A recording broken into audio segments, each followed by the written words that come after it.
feel like I'm walking into something here. No, there's no gotcha moment. I'm asking honest opinions. That's the point. And what the point is asking people's honest opinions about topics that are going on and how it affects them. You know what I mean? So what are you doing out here today? I'm glad you got the courage to wear that hat on this corner. Yeah, I called you fast. Are you a white supremacist? I don't know what happened. So why are you being prejudiced? Don't touch me, lady. If they want to hate me because of the hat, that just goes to show what type of prejudice they have. Do you think we'll find a common ground? Hey, somebody get this child out of my face, please. He'll get flipped like a pancake. They're a little scared. Yeah. Thank you for doing what you're doing. Thank you. Ladies and gentlemen, here we are. You're on. What's up, TTP Warriors in the building? That's the point, fans, man. It's been a long freaking time. What's going on, guys? Man, I missed you all. Been a lot to talk about. We have a lot to dive into. We have a lot of people to introduce tonight. So to two topics we're going to be talking about. We're going to be talking about the transgender school shooting and the transgender who shot up the Christian school. And we're going to be discussing the January 6th trials from some of the actual material witnesses or eyewitnesses that were on dockets to be called as witnesses in some of the trials for January 6th. And so I want to introduce, we have Eddie Block Films. He is our tech specialist for tonight, making everything happen, making everything come together as far as live. So Eddie, I just want to give you a big shout out for pulling this all together. We have Adrienne right here. She is a patriot that has been there since I've been involved into this whole thing. She's been out there getting the truth in, making it happen, not backing down and really putting forth and showing others not to be scared of what they believe in and fucking going out there and standing up for the truth. So shout out to you. My boy, how you want me to introduce you, my brother? You can say Bobby Pickles if you want. Okay, Bobby Pickles in the building. All right, I just didn't know how you want me to come across. All right, so we got Bobby Pickles in the building, man. There's another fan. He's been around for another family member right there. He's been around for a long time. Guys, go check him out. Go ahead and shout out your streams and your social medias real quick. Yeah, you can check out the Fat Enzo Show. Fat Enzo Show. Yeah. Right on. And then we have Jen Low. She representing from down deep in the South. She is family for sure. That's a sis right there, man. She sits for the cause. I just want to go back to the very beginning again. Eddie Block, give your shout out to all your social medias and where everybody can find you at, where they should subscribe to you at. Right on. So it's Eddie Block Films everywhere. In fact, we're live on a couple of our channels right now. So you're on Rumble with us right now. We're on my backup channel because I got kicked off thanks to Bobby Pickles getting me kicked off of YouTube. He had to mention election stuff over on the Diamond and Silk show and get me kicked off. I think that was all of me. All right, and then we have Age. Age, do you have anything that you want people to follow you at, social medias, or send you links? I don't have social media, honestly, because I'm banned from everything, and they won't let my IP on there for nothing, even on Elon's world. So I'm just here for the cause. Smart girl, smart woman right there. And Fedlo, I know you're anonymous, so. Yeah, I'm on Facebook, Jen Low, and on Twitter at Real Lufa. There we go. All right, guys, and my moderator too, Sheepdog, and Hope Rising. Actually, I'm gonna get Hope too. Hope you're gonna become a moderator. Moderator. You're gonna become a moderator as well. Yeah, Sheepdog just donated $4.99. I don't know which page he donated it to. Yeah, Sheepdog in the building, man, and he's my moderator, man. Shout out to Sheepdog, man. Yeah, guys. Also, we just got monetarily eligible. So if you guys want to send out any super stickers, super likes, or whatever the case is, whatever they have there, guys, more than welcome, dude. It's all going towards That's the Point, funding it for the new season coming out. So I just really want to thank you guys. All right, guys. So let's get right into it, man. Let's dive right into this. What are your first of all, let's go down the line. Let's start with, because on my screen I have Eddie Block to the left first. So Eddie Block, what's your take on the transgender shooting that happened at the Christian school? Man, just a quick little synopsis. I just think, like I was watching Steven Crowder today or yesterday, and he was talking about it, just saying, hey, when women are going through the change, that really messes them up and makes them real angry and stuff. No offense to you ladies, but this person's transitioning from a man to a woman, right? those drugs he's giving them, they might have set him off a little bit. Just might set him off. So that's what So I you're think. saying that it could, so that hormone drugs could have taken a part of it in his mental. I think a part of it, yeah, a little part of it. I mean, they already have a mental. I mean, if you want to change your sex like that and go through an operation like that, I mean, there's already something weird in your head going. Not saying there's something wrong with you. We don't want to get us kicked off YouTube, but there's definitely some kind of issues in your head that you need to work on. So. Agreed. All right, Ange. Hey, Age, what you got going on? I got a lot to say about this. I think obviously they're deranged. I think that Joe Biden, his comments after this happened are deranged, saying that trans people are the soul of our nation. I mean, come on now. The whole entire thing, targeting Christians, targeting Catholics the way that they're doing throughout this whole entire process. And then what these trans activists are doing after the cause, creating their Trans Day of Vengeance, making their shirts with the tranny colors, AK-47s on their shirt.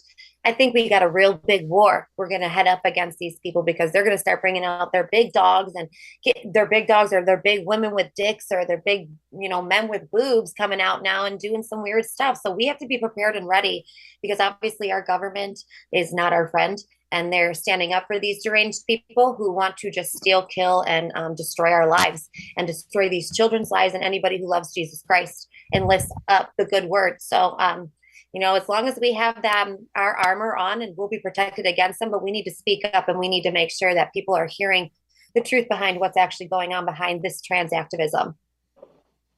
Amen. Bobby Pickles, your take, baby. Didn't they just kind of like put this under the rug or whatever, like sweep this under the rug? They didn't really talk about. I mean, they kind of inverted the whole thing and just talked about support for the trans community after this happened, right? I mean, nothing really went down as far as like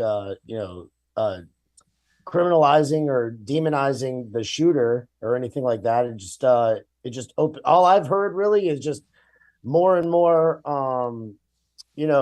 people just claiming or whatever, or just saying that the trans community is good for this and that. I mean, usually if somebody it's usually like if a white male has anything to do with the mass shooting, you're just going to hear the demonization of those white males, right, for like the next couple weeks, months, or whatever. You didn't hear anything at all about the trans community whatsoever. You just heard a spin about how it's all positive and stuff.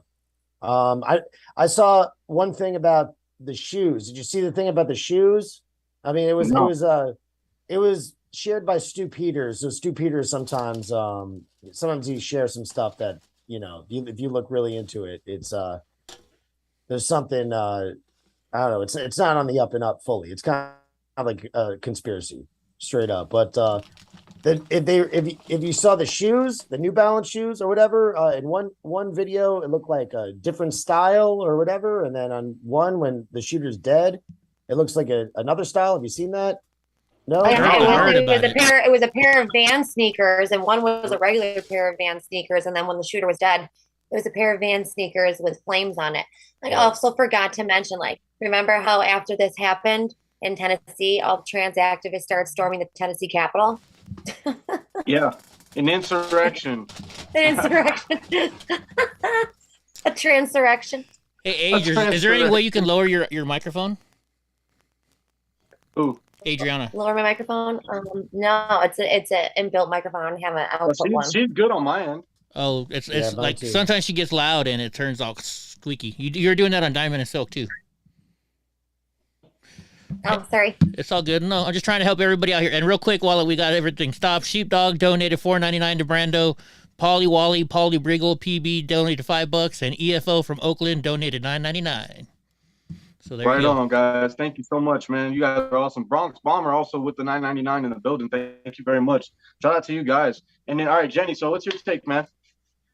Well, I've been working on this type of research for years, and we started with the Drag Queen Story Hour stuff that made international news when we broke the stories of the sex offenders that were greeting the children in the public school libraries, trying to hold the American Library Association accountable on these public school libraries to force background checks on, these people that were greeting the kids. And we went from them moving the drag queen story hours out of the public school library so that they won't have to do background checks on them, and moving them into, you know, public parks and bars now. You know, it's gotten so extreme. And now you've got this transgender issue where they're trying to impose it on kids in schools and have them be all an inclusive.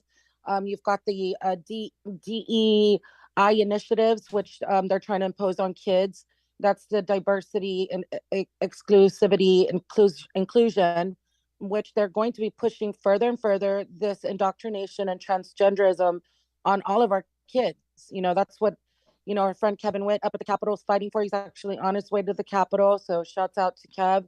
They've been working on, these gender modification bills that we lost when we were fighting for the Save James bills here at the Capitol a couple years back. And, you know, some of these bills are being brought forward again, and they're going through their committees, and hopefully we get some of these bills passed here in Texas. And I think they were fighting some of these gen mod bills in Tennessee, and that's why you saw a lot of this hate come up. But this is going to be a national fight, and they're going to keep, the left is going to keep coming at us. They're going to keep going from one extreme to another, and we're just going to have to keep pushing back through bills. I mean, there's no other way around it. Amen. Yeah. So for me, you know what the craziest thing is for me? The whole thing is this: is that you haven't heard one push for a gun agenda out of this situation. Out of every situation you've heard of school shooters that were just turned out to be a white male or whatever the case was, everything was the background checks done? Was this done? Was that done? Was this done? Was this done? Right? You hear nothing. And like Bobby Pickles said, it was just swept right under the rug. National news, what? All over the world, what? I don't see any of these. I didn't even hear. Listen, I've been so away from the news and out of politics that I didn't even know that happened. Right? So that's how bad you know they're hiding it. Right? Now imagine white male, mid-30s, had a manifesto or wore a fucking Trump hat in the 2016 when Trump was first running for office. They find a photo of something like that. God forbid they found that. It would be detrimental to social media. Everybody would be hating like as they do now. They hate Republicans anyway, but the hate and the white man and the gun control and everything would be brought up, but nothing would be brought up about what about it could have been caused by a chemical imbalance, like Eddie said, from taking all these medications, taking all of these pills, stopping your natural growth through chemicals, right? Throwing off your chemical balance, making somebody crazy. First of all, if you want to not accept, see, the thing is this with the transgender community, right? They want everybody who's not them to accept the way they think and how they think they are, right? But yet they don't want to accept the reality of what they actually are, right? They actually are. So they deny that actuality. They deny that reality, but yet expect somebody else to think that. That in itself is evidence of a couple fries short of a Happy Meal, right? And what are the statistics? Out of all LGBT community, I don't like to say the rest of them because I don't know which one's the pedos, but out of all of them, they have the highest suicide rate. They have the highest rate of killing themselves because they're not happy, even if they transition, right? And then what are the statistics? Let's find the statistics, guys. Somebody, if they can, look it up while we're doing it. If we can find the statistics on how many actually post-operation, right? Post-operation turning over actually regret the fact that they turned all the way, right? I just watched a great documentary on from I think it was Candace Owens in the Black Lives Matter, I believe it was, where I'm not sure. I don't know. It was Matt Walsh in What Is a Woman. It's a great video. It's a great movie. It's a great documentary. If nobody's seen it, if you guys haven't seen it, I suggest you go see it. Matt Walsh is amazing. So he has a video called What Is a Woman, and they have a transition, fully transitioned woman to man, right? Male to female to male, who absolutely regrets it, who absolutely speaks on the dangers of how they're tricking people, how they're chemically castrating people. So these chemicals and things like that, and to have that mindset of already thinking, and what do they call it? Gender dysphoria. saying that they're not like I'm not a man even though I'm in this body, right? That in itself is a mental illness. It's a mental health problem that needs to be addressed and not perpetuated, right? Plus, on top of it, it's like they have a get out of jail free card.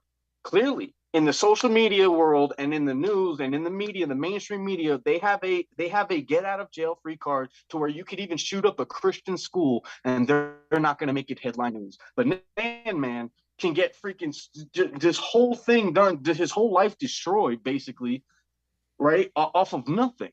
And it's just for me, it just goes to show like this is why we need to come back. This is why we need to keep pushing. For me, I took a while off because I needed to get away from politics. I was over it. They also shadow banned me. They deleted me off the internet completely, like everything. You know what I mean? And that's okay because like they didn't delete me. You know what I mean? So like I still have a fighting chance. But the whole thing is this: is that go ahead. Oh no, I was just gonna say real quick. We got a $20 donation from JC Denton. And shout out to JC, man. According to the PRS, the National Library of Medicine, they're saying that less than 1% of people that in their study, a total of 27 studies pulling 7,928 transgender patients who underwent any type of surgery were included. 77 of those patients regretted having their surgery. Yep. Which I think is probably more than that. Yeah. So they're saying, and I read a couple of them. So they're saying 97% are happy with their transition and 3% want to detransition or are not happy.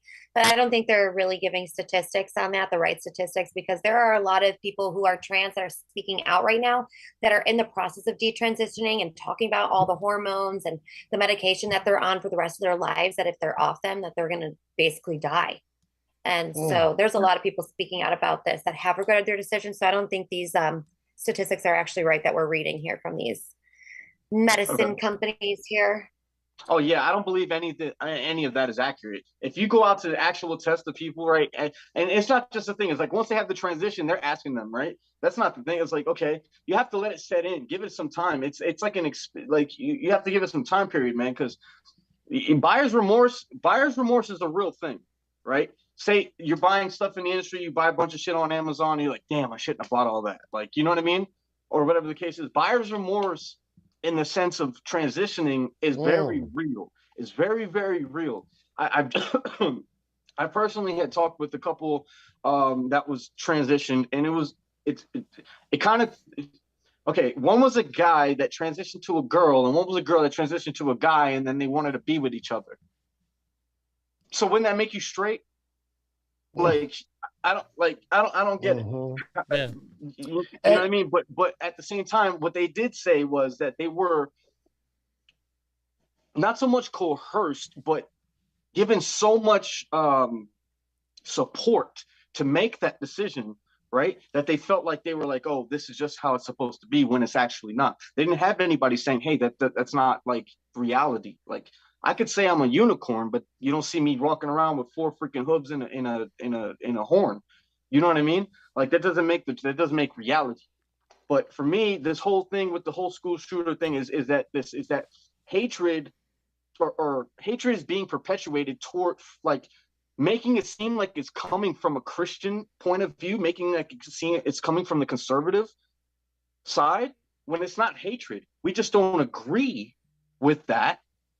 That doesn't mean we hate you, right? There's a major difference. So when they start thinking the mainstream media is telling them, oh, they hate you, we have to take action against them, we have to do this, we have to do that, and then you already have a mental illness and a gender dysphoria, which means you're not comfortable with your own self, and you feel like people are always looking at you and downing you or making you feel bad, it's going to make somebody who's already crazy snap. You know what I mean? So for me, the thing is this it's how the society is pushing the agenda of the transgenderism, making it okay and making anybody that doesn't agree with that the enemy, and then that is creating seeds in the people who are already loose. There's evil in the world, get over it. Like there's good and there's evil. That's just the bottom line. It's black and white. Well, you know why they're pushing it, right? I can tell you why they're pushing it. They're pushing it because of this reason. They say there's too many people in our world, right? Everybody's talking, oh, we need to start killing people. Well, if you have everybody turning transgender, they can't have babies anymore, right? Yeah. So then exactly. That's less people having babies. Why do they want gay men to sleep with gay men? Less babies. Gay women to sleep with gay women? Less babies. They're trying to lower the population. They are killing the nuclear family, the nuclear home family, father, mother, children. That's how it goes in that order. Father runs the household, but he also takes care and protects and makes sure that all the needs of the mother and the children are met. Mother takes care of the husband who, you know what I mean, who's supposed to be providing for her, but it should be a willingness, right? It's a willingness. If I'm busting my ass, going out there working concrete for fucking 10 hours a day, coming home, and my wife doesn't have to do anything because I'm making sure if she wants to, she could, but it's not like that, right? Like if she doesn't want to, she doesn't have to. Taking care of kids is a full-time job too. You know what I mean? So, and not saying that it's the hardest job in the world, but it's not the easiest one in the world either. You know what I mean? But at the same time, that nuclear family, that creates power, because once the father can take care of the mother and the mother can take care of the children and the father's taking care of it all, they don't need the government. They don't need people. They don't need anybody else to take care of them. What they need is a society that relies on the government, that relies on them being in power, so they could be looked up to instead of looking evenly upon or looking up to us, in which they should be, because they work for us, right? So that whole transgender movement.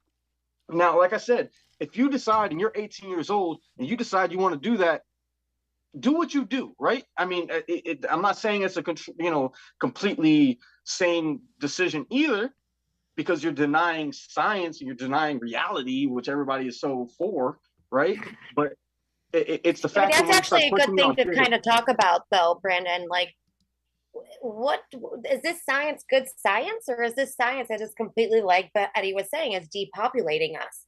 All right. So if you were to take it, I don't think that's good science. I think that's ill will practice. I think big pharma should be put with crimes against humanity on this.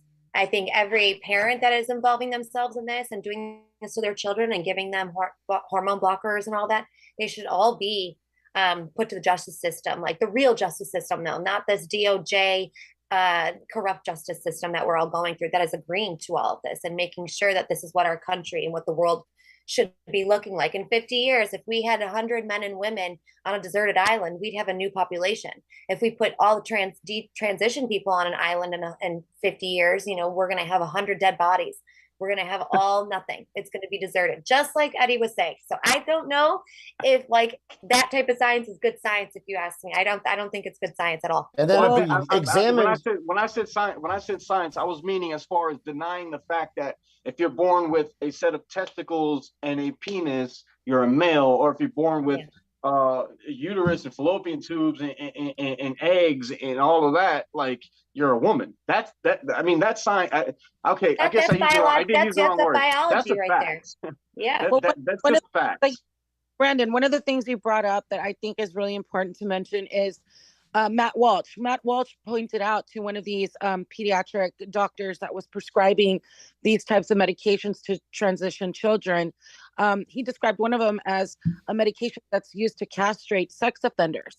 Yep. And he was so triggered by that, but it's true. I mean, what could this do to a boy wanting to transition to a girl? They're using medication that's meant for castrating sex offenders, and they're giving it to these kids. That's really important. Another really important thing to note is Big Pharma. Big Pharma is pushing all these transition drugs right now, and these doctors are pulling in these activist moms with their innocent children and pushing this on them. You've got psychologists a part of this as well as the pediatric doctors. So it's all kind of an evil system working together, and it's all about money. And like Eddie says, depopulation. That's really what it's all about. Going back to Adriana's thing about the island, if you went back and you, after all those people are dead on that island, and then you started looking at the bones and the fossils left over, you would see males and females, right? Damn right. That's right. And what about the sports? I mean, sports is insane. Yeah, that's what Sonic asked. What about transgenders taking over women's sports? And by the way, guys, if you want later on, what we could do, I could add on my Google Voice, and we could let people call in if you want. Cool. Yeah, I'm down. Yeah, we can do some callers. No, we've got the feminist movement that we're so proud, to lead the charge and breaking through the glass ceiling and equal pay and all this stuff. And they've taken their movement, and the third wave feminists, that's what they're called, the third wave feminists, have completely trashed the feminist movement. They've gone full circle into completely destroying women's sports. It's no longer competitive. If you want to be a transgender, you should have your own division. You should not be able to compete with actual real women or girls. You know what we had to do back in the days, right? If I wanted to play football or I wanted to play some sort of contact sport and there was not enough guys and only women, you know what I had to do? I had to go find me more guys. You know what I'm saying? So if you can't fight, if you can't run and battle against the sex that you were born as, right? I feel like you should go and then collect a group of transgenders that will be equally matched in that sense, and then have your own league, like you said. Exactly. Like, we had to go do that back in the days. Like, you know what I mean? The girls didn't want to play football with us because we were playing contact, tackle, or two-hand touch, even aggressive two-hand touch, whatever, right? Yeah. Like, we would have to go find more. Well, it's crazy. Like, even how they even brought up the feminist movement. How they even brought up the feminist movement to begin with, okay? Wanting to take the women out of the household and put them into the workspace where the men are supposed to be doing it. And now they're doing the ass backwards of it.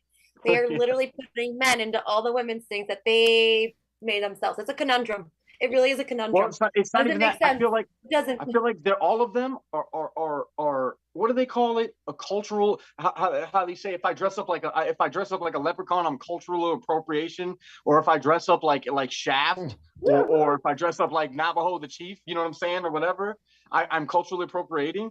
Well, you know what? They're women. They're sex appropriation, right? There's gender appropriation. What they're doing, they're acting like women. They're trying to be like women. It's like, and all it is, it's like a mockery. And what it's doing is actually taking away from actual women problems, women situations, things that women go through that women need to deal with, or sports that women train and bust their ass with. They'll never be as fast as another guy, but they'll be the fastest woman there is, right? But not when you got a guy saying that he's a woman. That doesn't make any sense. Right, so it's just, why do I gotta be the woman here? I love women. Why do I gotta be the woman here?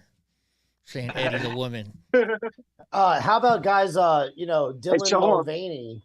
Oh, 1 second. Sorry, yeah. Bobby Pickles. No problem. Chris Dunham, thank you very much for the 5 spot, man. Appreciate you, man. Much love. How about Dylan Mulvaney and his 365 days as a woman? He gets all those the Bud Light sponsorship and stuff, and then all of a sudden I'm seeing all this is hilarious on Twitter. Have you seen these women posting, here's just one in particular. Today, I celebrate 21,184 days of being a woman. I've been pregnant 2 times. My first child, my daughter, died 4 hours after birth. And I gave birth to a beautiful biological baby boy through C-section 4 years later. I've had to battle cervical cancer, which consists of surgery and radiation. No man can say he has done these things because you cannot change your gender, and no man can give birth, period. Like, those are hilarious. Have you seen these on Twitter? Yeah, but have you also seen about the Dylan stuff? I mean, pictures of him before he transitioned into being a woman, him going on like the Ellen DeGeneres show, him going on Price is Right, and him being a Mormon and working with the Mormon community.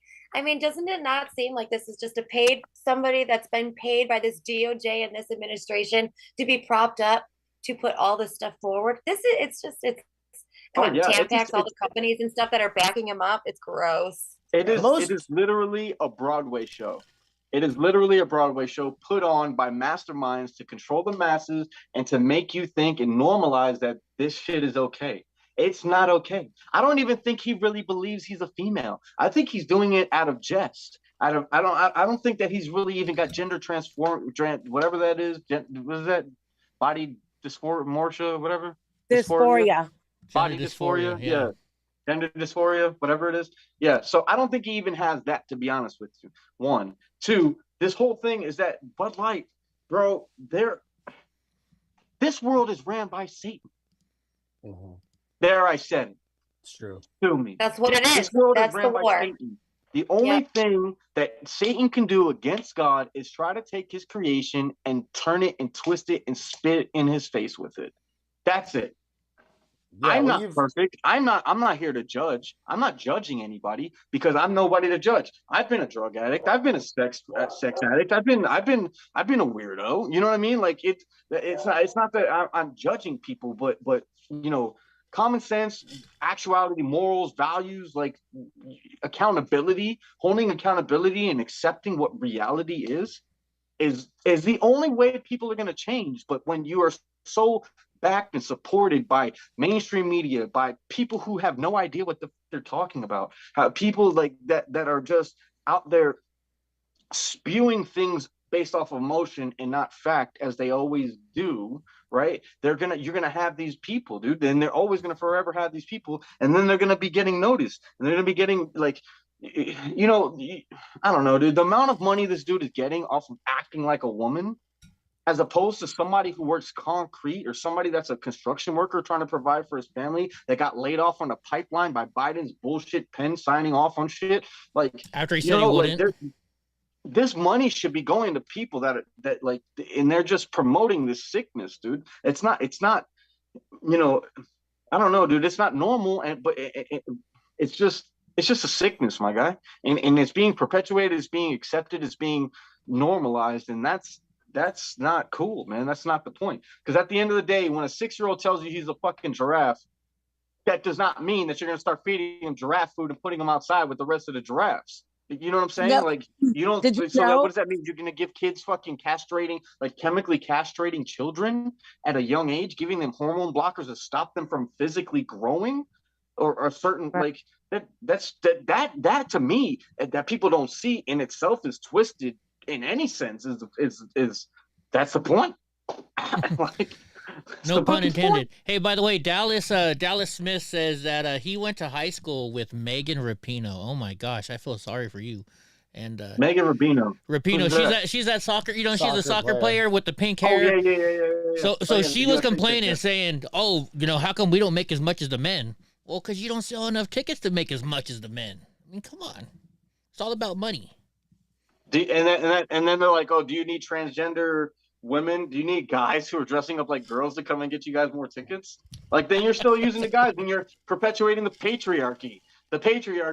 You guys are supporting the patriarchy if you support transgenderism, because all it is dudes who are acting like females. Doesn't care if they get the parts made up. Their chemical makeup, their fucking physical makeup is that of a man.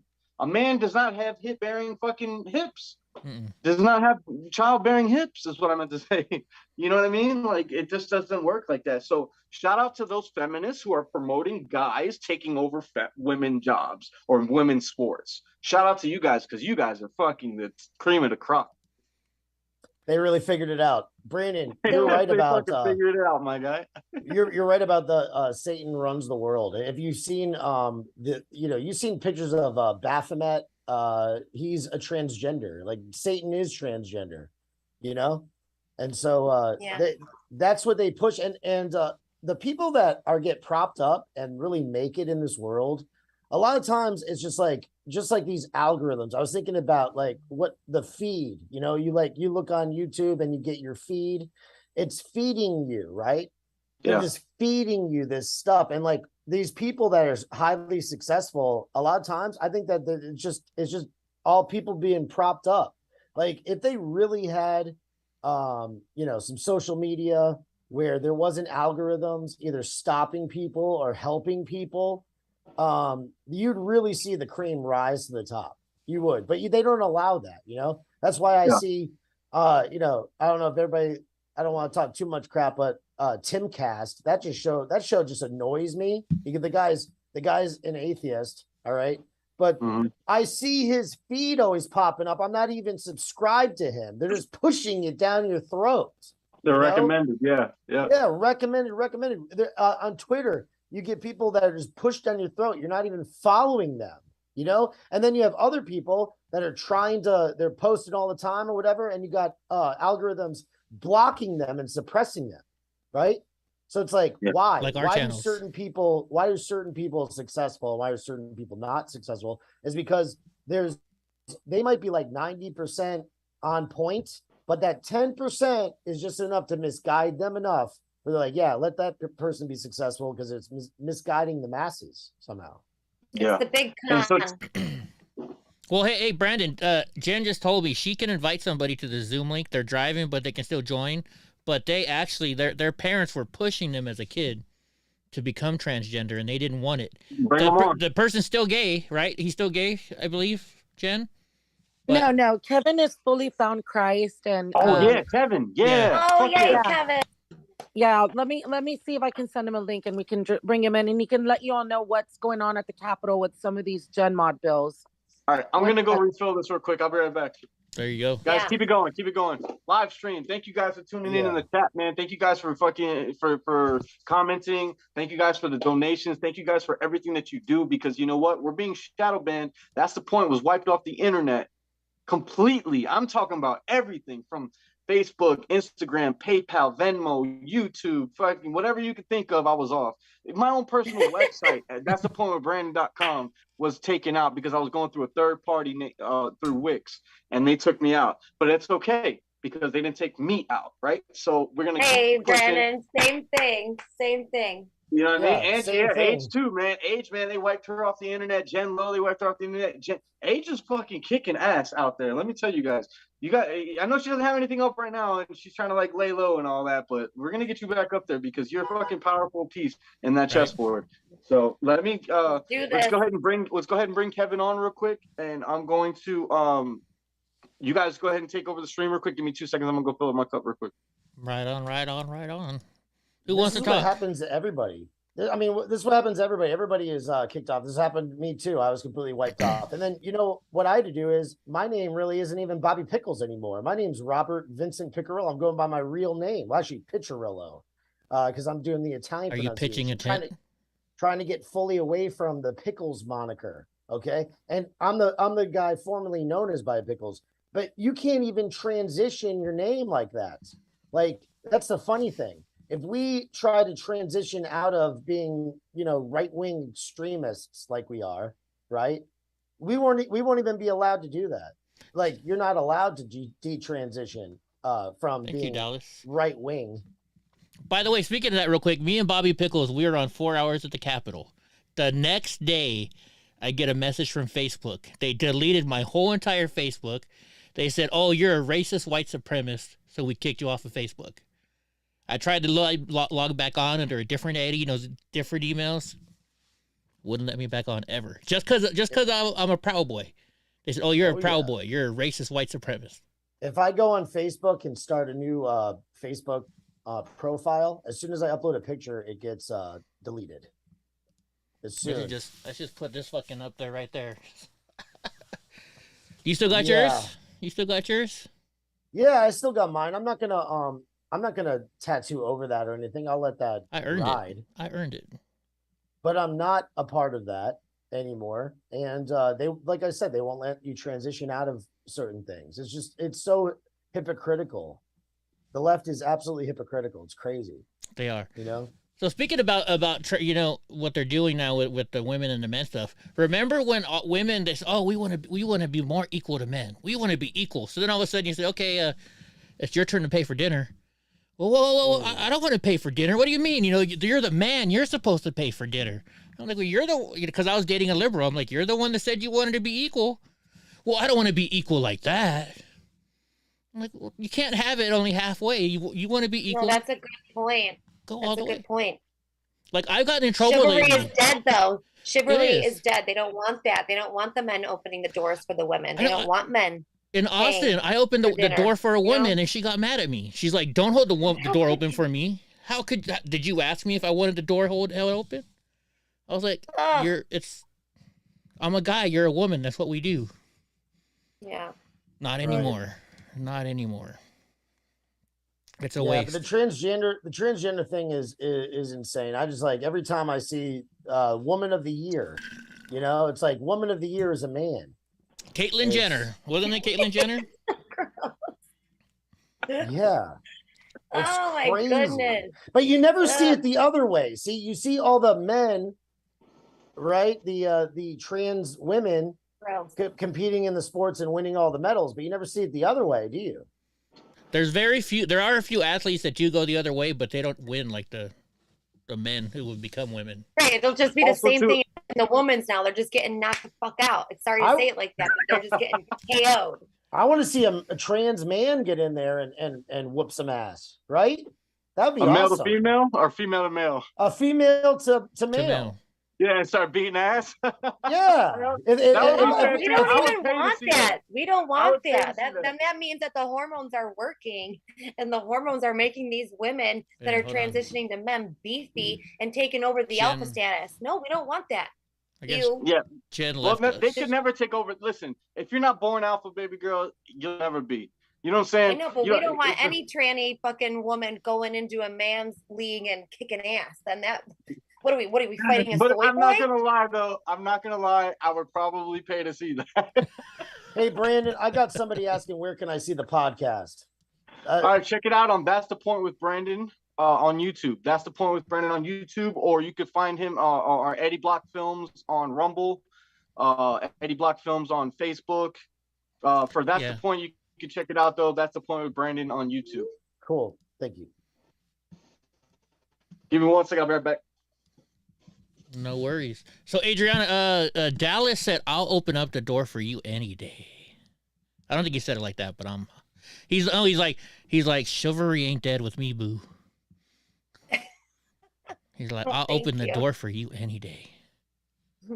I think that's how he said it when you wrote it. Yeah, I think you're right. It's like when you text somebody, it doesn't come through the way you really mean to say it. So I'm just kind of modifying it for him. I'm reading into it for him. Okay. What do you guys think about the backlash of what happened with Dylan Mulvaney and did Kid Rock blasting some Bud Light cans? All these people are, buying So Bud Dylan Light Mulvaney beers says thrown away. Yep. He's not trying to be a girl. He's not trying to be a woman. He's trying to be a little girl. Mm-hmm. Ew, play with Barbies and stuff too. Did you ever see him playing with the Barbies? Like he's just like doing his weird thing. Wow. Cheers, everybody. I'm gonna cheers everybody to that. Cheers. Cheers to the chat. Cheers to my guests. Cheers to the fucking warriors of freedom. You guys are amazing. Bobby Pickles in the building. J-Lo in the building. We got Age in the building. We got Eddie Block Films. Shout out to all of you guys. You guys are fucking amazing.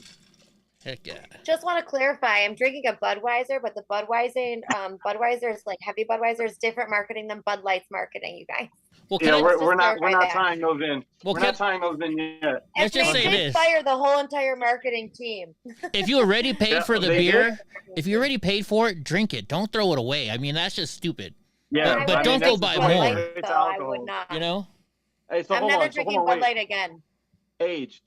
So you're saying that they Bud Light got rid of their whole fucking marketing team? They got rid of the main marketing team that decided that plan to do that with Devin, or with Dylan. Yep. Good. Yes, they did. Well, I mean, that's a smart move. Well, because so many people who own liquor stores or, gas stations and stuff are just like, yeah, sorry, we're not going to sell this. People are standing up to this crazy, crazy way of marketing. They're trying to shove it down our throats. And you know what? Sorry, if you guys want to be oligarchs over the way that we're going to do things, well, we still have a choice to allow you in our stores. And they got the pushback. Did you guys see that video of the steamroller guy just going over all the Bud Light things? And it was like a sea of Bud Light beer. Just hey, Eddie, can you find that video and pull it up real quick? Which one? Yeah. There was steamroller going over the Bud Light. There was one I saw on TikTok, and it said the only way to fix this is this way, and it had Donald Trump on the Bud Light can.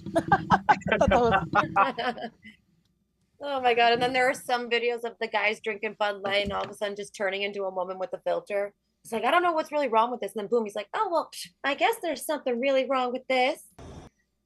So funny. Yeah, I can. Let me find it. Let me show it real quick. You guys can keep talking over it, but I'll play it right now. All right. It says Mexicans crush thousands of Bud Light cans. And if the Mexicans are destroying Bud Light cans, you know there's something wrong.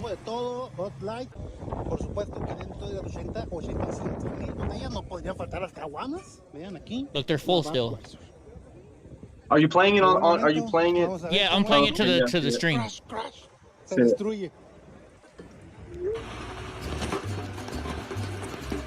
They're playing Mexican. They're playing bachata in the background. Oh no, never mind.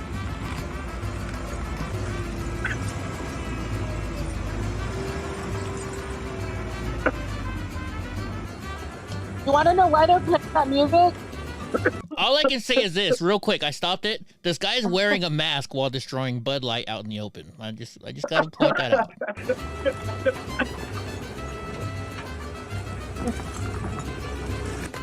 Damn, dude, that's a lot of fucking beer, bro. La masacre de la cerveza. Y pues bueno, así quedaron. Esta es la escena del crimen. Y aquí quedaron, bueno, todas las latas, como usted puede apreciar.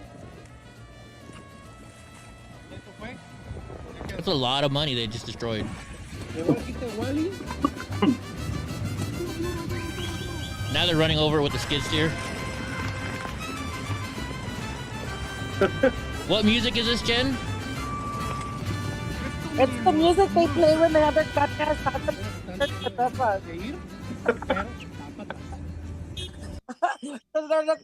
But they need to know that Bud Light owns Modelo too. They own a lot of other beers. Do they? Yeah. Yeah, they own Yeah. a lot. Eddie, I sent you the video of the steamroller in text if you can get it to put out there. Okay. Would it is be that better the- if I sent a link No, it's of fine. it through like a Twitter? Okay. Let me see if I can send it to my. Oh, yeah, that's the one I just showed. That's the one we just showed. Oh, is it? Okay, cool. Yeah, we just showed that exact same one. We can't see from our end. Yeah, I'm So sorry. the Next, So you're- next, I've never done Zoom on this program before, so next time I'll set it up to where we can show you guys everything. Yeah, Well, sorry actually- about that, guys. We'll have it more situated. And you know what? And this is my stream, and I'm having to have somebody else stream it for me right now because I'm coming straight off my phone, my guys. So you know, bear with. We're doing the best we can. Plus, you're not used to doing live streams, Brandon. You hardly ever do lives, right?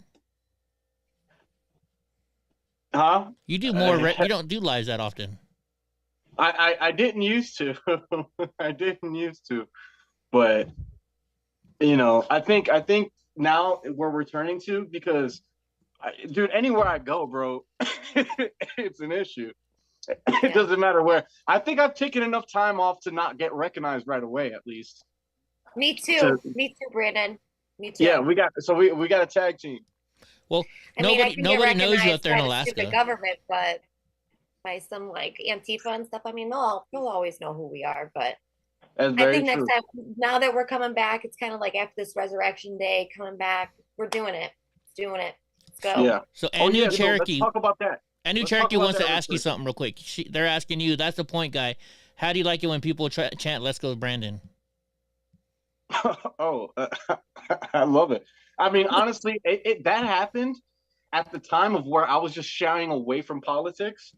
I was trying to get away from politics at that point because I had just went through like, you know, the whole thing. So I was really trying to get away from it. And then it was like drawing me back.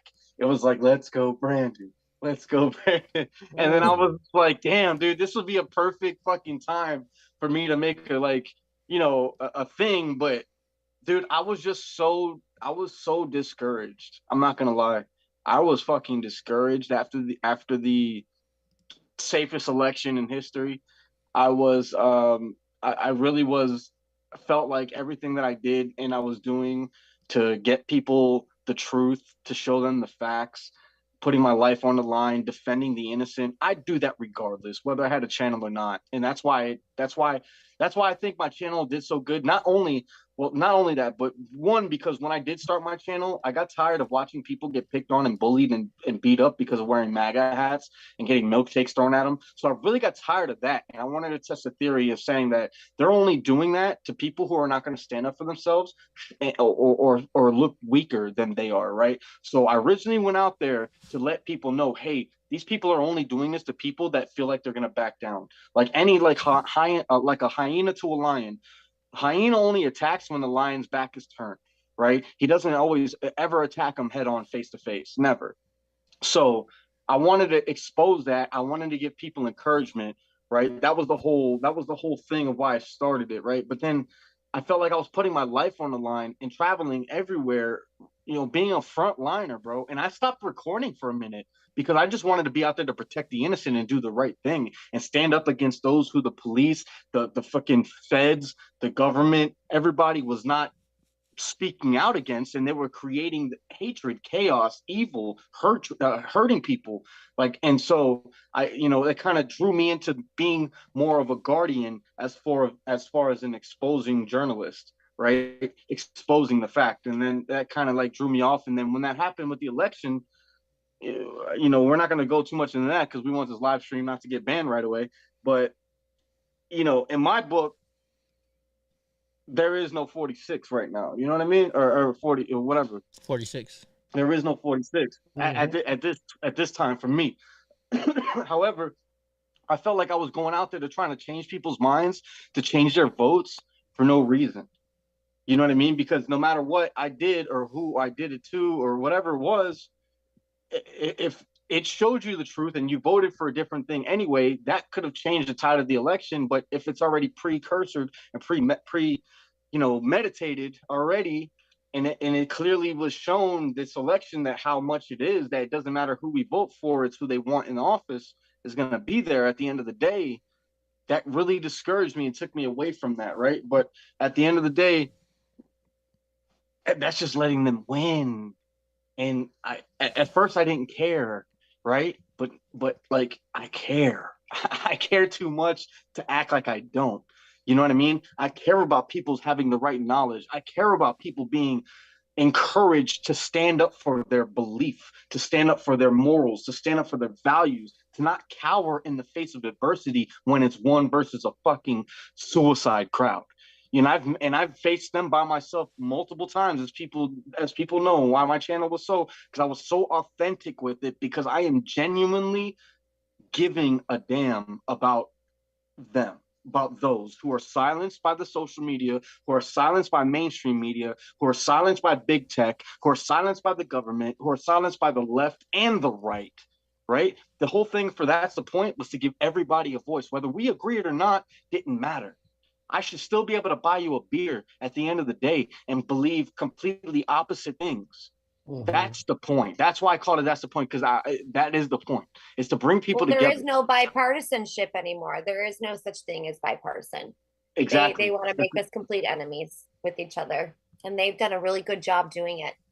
Well, not just them, but the people that are actively participating in the fucking thing as well, right? Well, they can say whatever they indoctrinated. Want. They believe exactly what the oligarchs tell them. Yep. And to go on that, you don't want to go into it too much, and I won't, whatever, but there is an EO that was put into place before 45 was even put into office, 2 months before. It's EO 13848, and you go into it, and it talks about, tabulators and what happens if there was a quote unquote insurrection. So there are EOs that you can look into to see the pre-planning of what we have been witnessing with all of this 2021 46 insurrection type stuff. So right. And for the viewers, EO is emergency operations, correct? Executive orders. Executive order. Okay. Yeah. Dallas Smith emergency operation. I was like, all right, this is the plan if shit goes south. So Dallas Smith wants to know, as a blue collar worker with a 9 to 5, what can I do to make a difference? Many have normal jobs and don't know how to fight back. Do you have any suggestions? Honestly, to make a difference, my guy, it's just keep showing up to your local town meetings. Speak up, be a voice in the community, be a leader by example. Through your steps, right? In the Bible, it tells you could tell a tree by the fruit it bears. Mm-hmm. How do you make a difference in a field of apple trees if you're an orange tree? You just grow. You be an orange. And you make that difference, because when they do the overall shot, they're going to see red, red, red, red, orange. That's what's going to stand out. Sticking to your script, sticking to your morals and values, being a good pillar in the community, going to volunteer, leading by gathering a group of men or a group of women together and making something happen. Nothing happens if nothing happens, right? Like nothing changes if nothing changes. That's what they say in the meetings and all that stuff, right? So that's the truth, though. If you feel like you want to make a difference, get 4 or 5 people in your neighborhood or in your community or in your block or whatever, and go and make an event. Start posting your event. Start marketing your event. Bring people together. Start building in your community a rapport.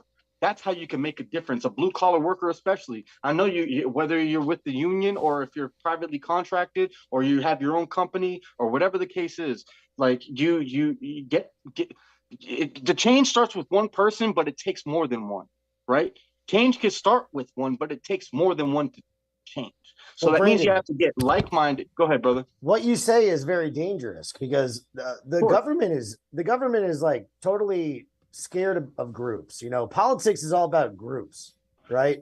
I mean, you're talking about the church before, or like regular family units. Regular family unit is a group. Your nuclear, right? Yeah, your nuclear family, yeah. Yeah, and church is a group. Like you see how they target all these groups. Yeah. If you get a group together and it gets too big, gets out of hand, and it can rival the government. I'd say this: you're already targeted, my guy. So might as well fucking do something about it and have backup. Well, Andy's doing even worse. He just said he's in Salem, Oregon. We're targeted singly if we don't do anything. No, he's right. He's dead ass right. We are targeted. You have to know that comes with the territory. That's the whole reason I joined. I didn't seek out to be anything of you guys know what I'm saying, of black and yellow. I didn't seek that out. Boys. They sought me out. Why? But I was out there. The reason was because I represented something that they held dear to, right? I represented something and I stood for something that they stood for. They were like-minded in belief. So that's what I feel like you need to do. If you're a blue collar worker that you're out there and you do a 9 to 5, you're average Joe, find 4 or 5 more average Joes.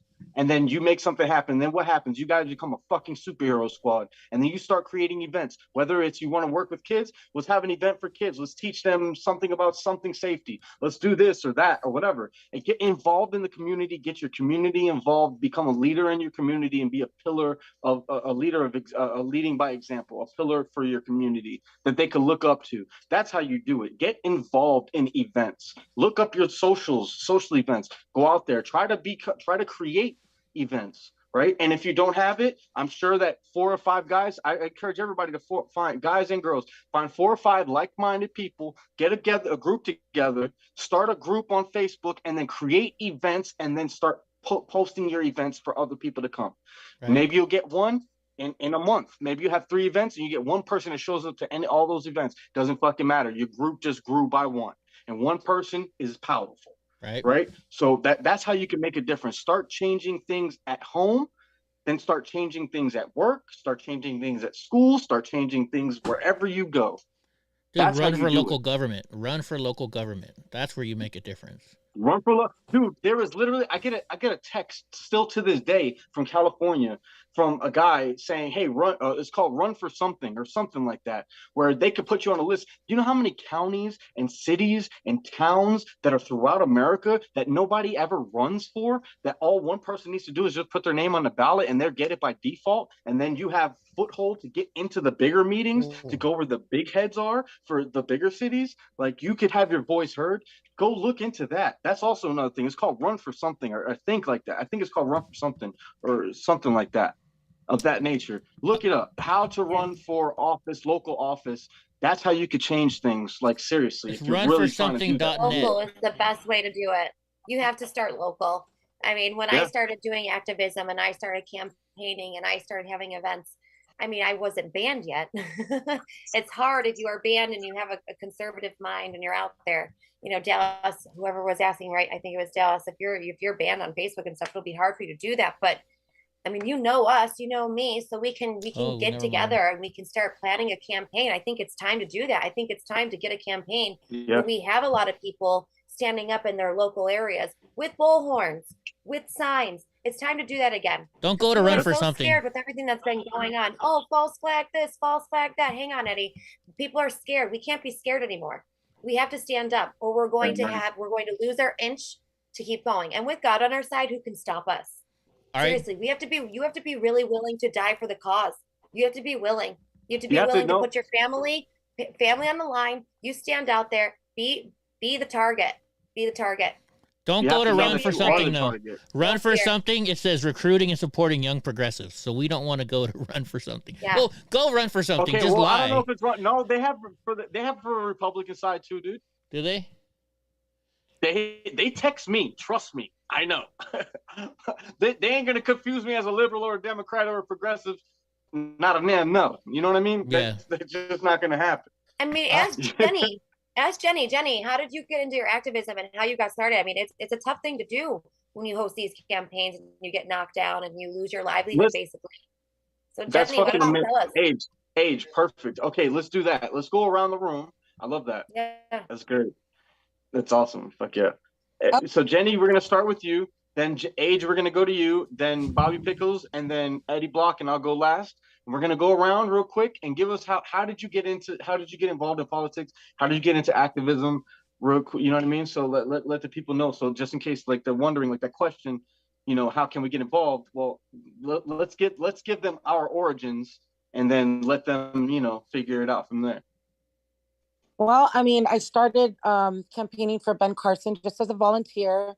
It's like this little old lady group here in San Antonio. They weren't really involved in their local politics. They just formed their own group and wanted to campaign for Carson. It was a little bit disarray, but when he moved over to Trump, I walked into my Republican Party headquarters and asked what I could do to help. I wanted to volunteer, so they invited me to like their next meeting. And before I knew it, I was doing an internship for Republican Party here in San Antonio, and then I did another internship for another year with them. So I did 2 internships, and then we were doing these marches for Trump in Austin called March for Trump. We started the first one in 2017. Then we did the 1776 Freedom Rally with Kyle Chapman was there speaking, and a bunch of Proud Boys were there, and Joe Biggs and Terrence Williams and Gustus. There was a whole bunch of really well-known, what was it, Morgan? Or what's his name? I can't remember his name right now. He's still a real popular guy. And so we had them all come out and speak. It was a real big, successful one. And we just kept on doing these big rallies. You know, the next one we had, I believe we've invited Tiny, Joey Gibson from Patriot Prayer. And I believe Ethan came down for that one. Enrique was there. Really funny though, funny story. Enrique was my security detail at the time. That's how far back we go. He wasn't chairman of the Proud Boys yet. We had this little chat called Crazy Town Chat where we just like posted a bunch of shit in there. And I used to always make fun of Enrique and tell him he was attracted to midgets. So there was a lot of midget porn happening in there. But it was just a really funny chat. And I remember when he dropped the news and said, "Hey, I just got named chairman of the Proud Boys," we were all really quiet, like, "Wait, are you joking? Or you're like serious?" He's like, "No, I'm serious." So, and then after such white supremacists. Right? I know. And then I ran for precinct chair, but I didn't run as Jen Lowe. I ran as my real name, Jenalyn Salinas, and I only missed it by 20 votes. I almost beat a guy that had been in that seat for over a decade. And I just missed it by 20 votes. And people were telling me, if we knew it was you, we would have voted for you. But then after that, I applied to be a delegate. And so I've been a delegate for a couple of years at our Texas State Convention. Then I went on to become an alt national delegate. And I nominated President Trump for a second term, which was a huge honor for me. And I also ended up winning the Texas Tribute to Women's Award for 2020, which I couldn't accept. My daughter accepted that award. It was under the Texas Federation of Republican Women. It's a big lifetime achievement award for all my work with the Republican Party. And I was actually busy in DC trying to stop the steal, so I couldn't accept that award. And my daughter went and accepted it for me. But you know, I started real small and just kind of slowly got in there. And I did some time with Latinos for Trump. I was with the Texas org. Their vice president, Enrique, was our Florida state director at the time. I resigned in August, I believe. And then I moved on to the national one over at Latinos for Trump out of California. They had actually been one of the premier first registered Latinos for Trump organizations. With Carmen and Elsa. With Elsa, yeah. With Elsa. Elsa, yeah. Yeah, so I love Elsa. Shout out to Elsa, yo. Shout out to fucking Elsa. Let me text her. Maybe I can get her in here. Let me text her. Oh, God. I still got her number, so I could text her too. I'm just saying this, live stream. Brandon, you always make me laugh. So yeah, it seems like it's intimidating at first, but it's not. It's so easy to get involved. you just gotta stay at it, and for me it's a passion. Consistency. Yeah, consistency, it's a passion for me. I love being in politics. I'm really devastated right now with everything that's happened. I feel like the government tried to politically assassinate me, just Yeah. to take me down and Oh, we're take me. gonna get to that. We're gonna get to that. We're gonna get to that. Trust me. Okay. We're gonna get to that. We're not even on that topic yet. We still got a little bit to go. I hope y'all strapping in your seatbelts. First of all, let me do an interlude before we get to Age real quick. Age is in the building. I just want to say thank you guys for tuning in to this live stream. First topic we were talking about was the transgender shooting up a Christian school and how that was swept under the rug. The possibilities of chemical imbalance through hormones possibly playing a role into it. A lot of things we discussed. If you guys want to go back, just check out the live stream, restart it over when you guys go back. We'll check it out. Right now, we're transitioning into the origins of everybody that's in this panel tonight. They're all activists, they're all patriots, they're all somebody who loves America that I could vouch for a fact. Know for a fact that each and every one of these people are about this life and they love this country and are willing to put their lives on the line. So shout out in the chat. Make sure that you fucking share this link, share this video, man. Make sure that you guys get it out because obviously, we're being shadow banned and that we're not on the recommendeds. Everything I was dropping from That's the Point name was going viral, bro. And I must have missed the algorithm. And that's okay because that was God. You know what I mean? But now it's on us to fight back on shadow banning, right? I'm back. Let's do it. So I need you guys to share this link, post it everywhere, get this out to people who are on the fence. You know what I mean? Everybody here has put their lives on the line for this country. And so I just want to introduce the next one coming up is Adrienne, go ahead and give them your origin story, baby girl. All right. So I was a teacher in New York State. I was actually teaching kindergarten, and then I went and took a job for Fisher Price headquarters as the director of the childcare there. And they wanted me to approve these things for the child curriculum. Being as the director, read Santa Claus books where Santa Claus is in a gay biracial marriage, and yeah, I mean, they wanted me to approve all these types of things. So I was like, okay, no, this is not what I'm fighting for. So I made a video when I still had Twitter, and it went viral. And so once that video went viral, I started doing some work with InfoWars and stuff. And then I put a campaign out there to fight against Twitter and their after-hour trading and the ads that they're putting up and the shadow banning and the censorship that they were doing. So I started fighting against censorship as my first activist type move. And so, Brandon, I think you remember. Were you there? I think you were there at my first event in New York City, right? I don't remember. This was a while ago. I think it was DC. Okay, then that was the second one. Oh no, I think that was the third one. I think okay. But was it Portland too? Because you were in Portland. Yeah, we did a few. So the first one I ever did, because we had this campaign going where I had everybody log out of Twitter. I had everybody go into their settings in Twitter and tweak with the ads and tweak with the money. And so it started messing with their after hour trading.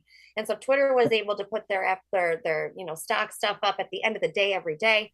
And then once we started doing this campaign, they did it weekly. And then they were like, okay, now we're losing all this money. We're going to do it monthly. Then they started doing it quarterly. And now they never put it out after. Well, I mean, Elon has it now, but we got them down to the point where they didn't even want to share their stock numbers plummeting with us because we were affecting them majorly because we knew how to do things behind closed doors. Then you just, start planning protests. So I went with Laura Loomer in front of New York City and started protesting against Jack Dorsey. Twitter headquarters. After that, I went to San Francisco. I started this company doing political event planning, and we pinned it under the demand free speech because we wanted we didn't want censorship. We wanted our free speech intact. We wanted to be able to keep up. So we had those events. I was working with Stop Hate, David Sumrall, who does all the Investigate J6 things. He was my business partner. He was the best business partner ever, by the way, you guys. He's an amazing man. Pray for him. He does a lot. But that's basically it.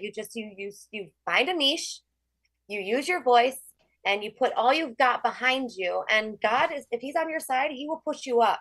And even though they've taken us down after going across the country and having these events and working with Donald Trump and, fighting against Antifa, even though they've taken us down, bank accounts, everything that we've ever had, we're still here together and we still have a voice to fight and we can still campaign. And so if you guys are watching and you want to get involved, I mean, just write it in the comments and just let us know and reach out. I mean, my email is Adriana, Adrienna Dichacho, DICIOCCIO @yahoo.com. If you want to email me and you want to get into this and you want to start working, I mean, I'm getting back up into it now. We can do this. So just have a niche, You fight still for have a your Yahoo? freedoms, and that's it. That's all you got to do. Can we get that? Can we Yeah. get that email posted in the chat, If please? she texts it to me right now, I can put it on the screen, and Hope will probably put it on. Yeah, you got it. On too. Text it to me, and I'll Yeah, throw it on the yeah. screen. All right, cool. Yeah, we're gonna get the email there. By the So way- yeah, if you guys are in the Northeast region and you're in New York or you're in that area and you guys want to link up with a real patriot and somebody who's making moves out there and somebody who's like actually doing shit, and you guys want to make a difference and join in, we're gonna post her email up there. So make sure that you guys get a hold of her. And yeah, she's legit. So Also, Mr. Nice Guy's So in the basically, chat. the whole reason why I went into it is for the children in the future, because they're our future. And obviously, with everything we've been talking about today, we see that our children are being implicated and put into such dramatic horrors. So that's what started it all, and that's what's going to finish it all for all of us here. Real quick before he That's all I leaves, can Mr. say. Nice Guy's in the chat. Mr. Nice Guy, we were listening to your songs earlier before the show, and Brandon loves it, and he wants you to do a song for him. So we need to hook that up. oh, is he in the chat? Yeah, he's in Is the he chat. in the chat? He's in the chat. Oh, what's up, Mr. Nice Guy? Yo, what's up, my guy? Hey, check me out, bro. Seriously, I need a theme song, dog. You got to check out my channel, bro. Go to my channel. Just go to my, like, the beginning and look, and then you'll see what kind of shit I be into. Brandon, did hey, you hold on. did you Time out, re-upload all your stuff? Time out. Cheers. Cheers. Cheers. We got to get something better for Bobby than water over there. It's Publix water. Yo, I like how it came across the screen, your email. Oh, that's dope. Dude. This is what hey, you need bro. right here. You're raw with production, bro. I like it. I think we got to team up more often. Hey, anytime, bro. Salted People, caramel. I Yeah. got people texting me, dog. Like, Salted caramel. we saw you on the stream with Eddie. Shout out to those who text me. Like, to be honest with you, I don't have their number saved because I got a new phone, so I can't get into my old email. So like all of my like old contacts, I don't have a lot of numbers that aren't saved.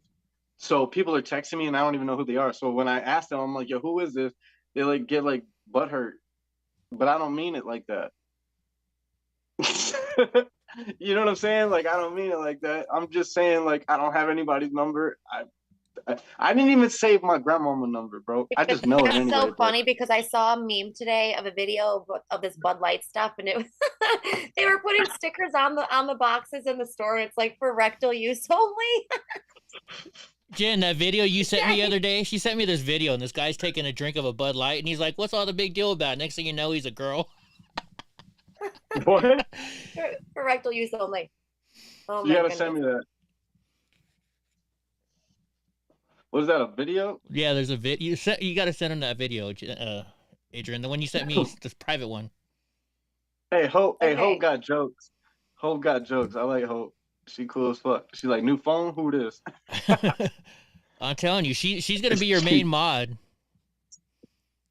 Hey, Mr. Nice Guy says, "What's up, Bobby Pickles?" Yo, hey, let me ask you a question. Who's Restream bot? Is that like somebody else? No, what that is because we're in five Or is that different like- we're in 5 different channels right now, so everybody can see what the other people are saying in other channels. It just shows what people Okay. are saying in different channels, so everybody can talk amongst each other. That's all it is. Oh, that's sick. All right, right on. So like we got people chatting from Rumble, we got people chatting from Twitch, we got people chatting from YouTube, my YouTube, your YouTube, so it's all Yeah. integrated. Who we going to next? Yeah. We're going to Bobby Pickles, right? Bobby, we're going to you. how Bobby, you we're got on into Bobby. activism. We're on the We're gonna keep origins it of rolling. Bobby. Man. Yeah, hold on. Slow. Excuse me, A. All right, you're right, but you're right. All right, fair. Bobby, go. Brandon, thank you very much for having me on. I appreciate you. And you, I still see your clips, man, on YouTube. I mean, sorry, on Twitter. I just saw it like a month ago, or whatever. The one where you're there in the crowd with your microphone by yourself, getting into the scuffle with all the Antifa members. It's iconic. It's awesome. And I was wondering where you went. I saw you last week on the stream with Eddie Block, and I was asking Eddie. I was saying, "Wow, Brandon, I haven't seen him in a long time. What happened to him?" You know. Yeah. And did you re-upload all your videos to YouTube?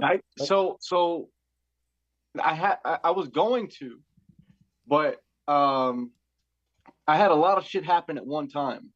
So my ex fiance was also my editor and producer. And so all of my files are with her, but I can't. So like she sent me some of them and I started to upload some, but to upload from my phone without the computer I was using, I had equipment, like I had shit, like, you know what I mean? Like I had my thing. And then it's like, I didn't. So I was only using my phone and it was hard to upload shit. And then, you know, I was being shadow banned, bro. So like, I still got to go into the archives and pull out my old videos, but I had 220 videos, bro. You know how long that took me to upload? That takes a lot to upload. And I'm uploading from a phone that has like Wi-Fi, barely. You know what I mean? Like, so I'm working it together. Like I said, I'm just coming back now, my guy. I'm coming back now because like, honestly, I don't want to take away from your orange story either, Doug. So we'll go into that after. Go ahead, keep going. No. Anyway, I'm thankful that you're back, and yeah, I missed you around. I seen you at a lot of different events and stuff like that, and I was always happy with the stuff that you did. And but my origin story is I was an early adopter to podcasting. I started in December 2012 with this show, Bobby Pickles Podcast, and I interviewed like all these different people that were interesting in New York City. And I would go meet them in whatever iconic place they wanted to. I interviewed like New York State Supreme Court Justice, all kinds of different people. And then I got into punk rock. And I started basically I scene hop. I hopped from one scene to another. So I was in punk rock scene, interviewed all these different punk bands, and you name it. And then I interviewed Gavin McInnes twice because that. 3 times actually after the whole time I've interviewed him 3 times, but at the point where I interviewed him the second time, it was the day before the 2016 election, and he actually told me himself about the Proud Boys while I was interviewing him, and I didn't even know, I never heard about it before or anything. He told me about it. I was like asking him, what are you going to do tomorrow if Trump wins? He said he'd be in Hawaiian shirts partying with the Proud Boys. And so started just looking into that, and you know, like a year later, because I don't know if you remember the Thunderdome on Facebook, all that stuff. Like, I don't know how far back you go with all that, but basically there was a Facebook group where the origins of Proud Boys began, and I was in that chat, and I got into that early too. I was an early adopter into the Proud Boys. I was the first Proud Boy in Palm Beach, and I became the president there. But I'm like a gonzo journalist, like Hunter S. Thompson. I have a Hunter S. Thompson tattoo on my back. If anybody knows who he is, he basically keeps like the 1 foot ever. Yeah, he's like 1 foot in the story always. It's gonzo journalism is when the writer or the person who's covering the story inserts himself into the story. And so that's what I kind of was doing. I was always like podcasting. I was always bringing around my microphone stuff. I was filming the events. And then now, and that's really how I got into it and stuff. And then I guess into politics and activism. I don't know if I'm really that. I don't know if I'm an activist. I'm a gonzo journalist. You who, is just around different scenes.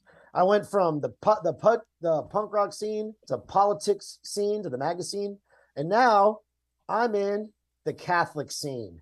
And actually, it's another extremist group, apparently, because all these FBI agents, I don't know if you've heard about it, but they're going and infiltrating these Catholic churches.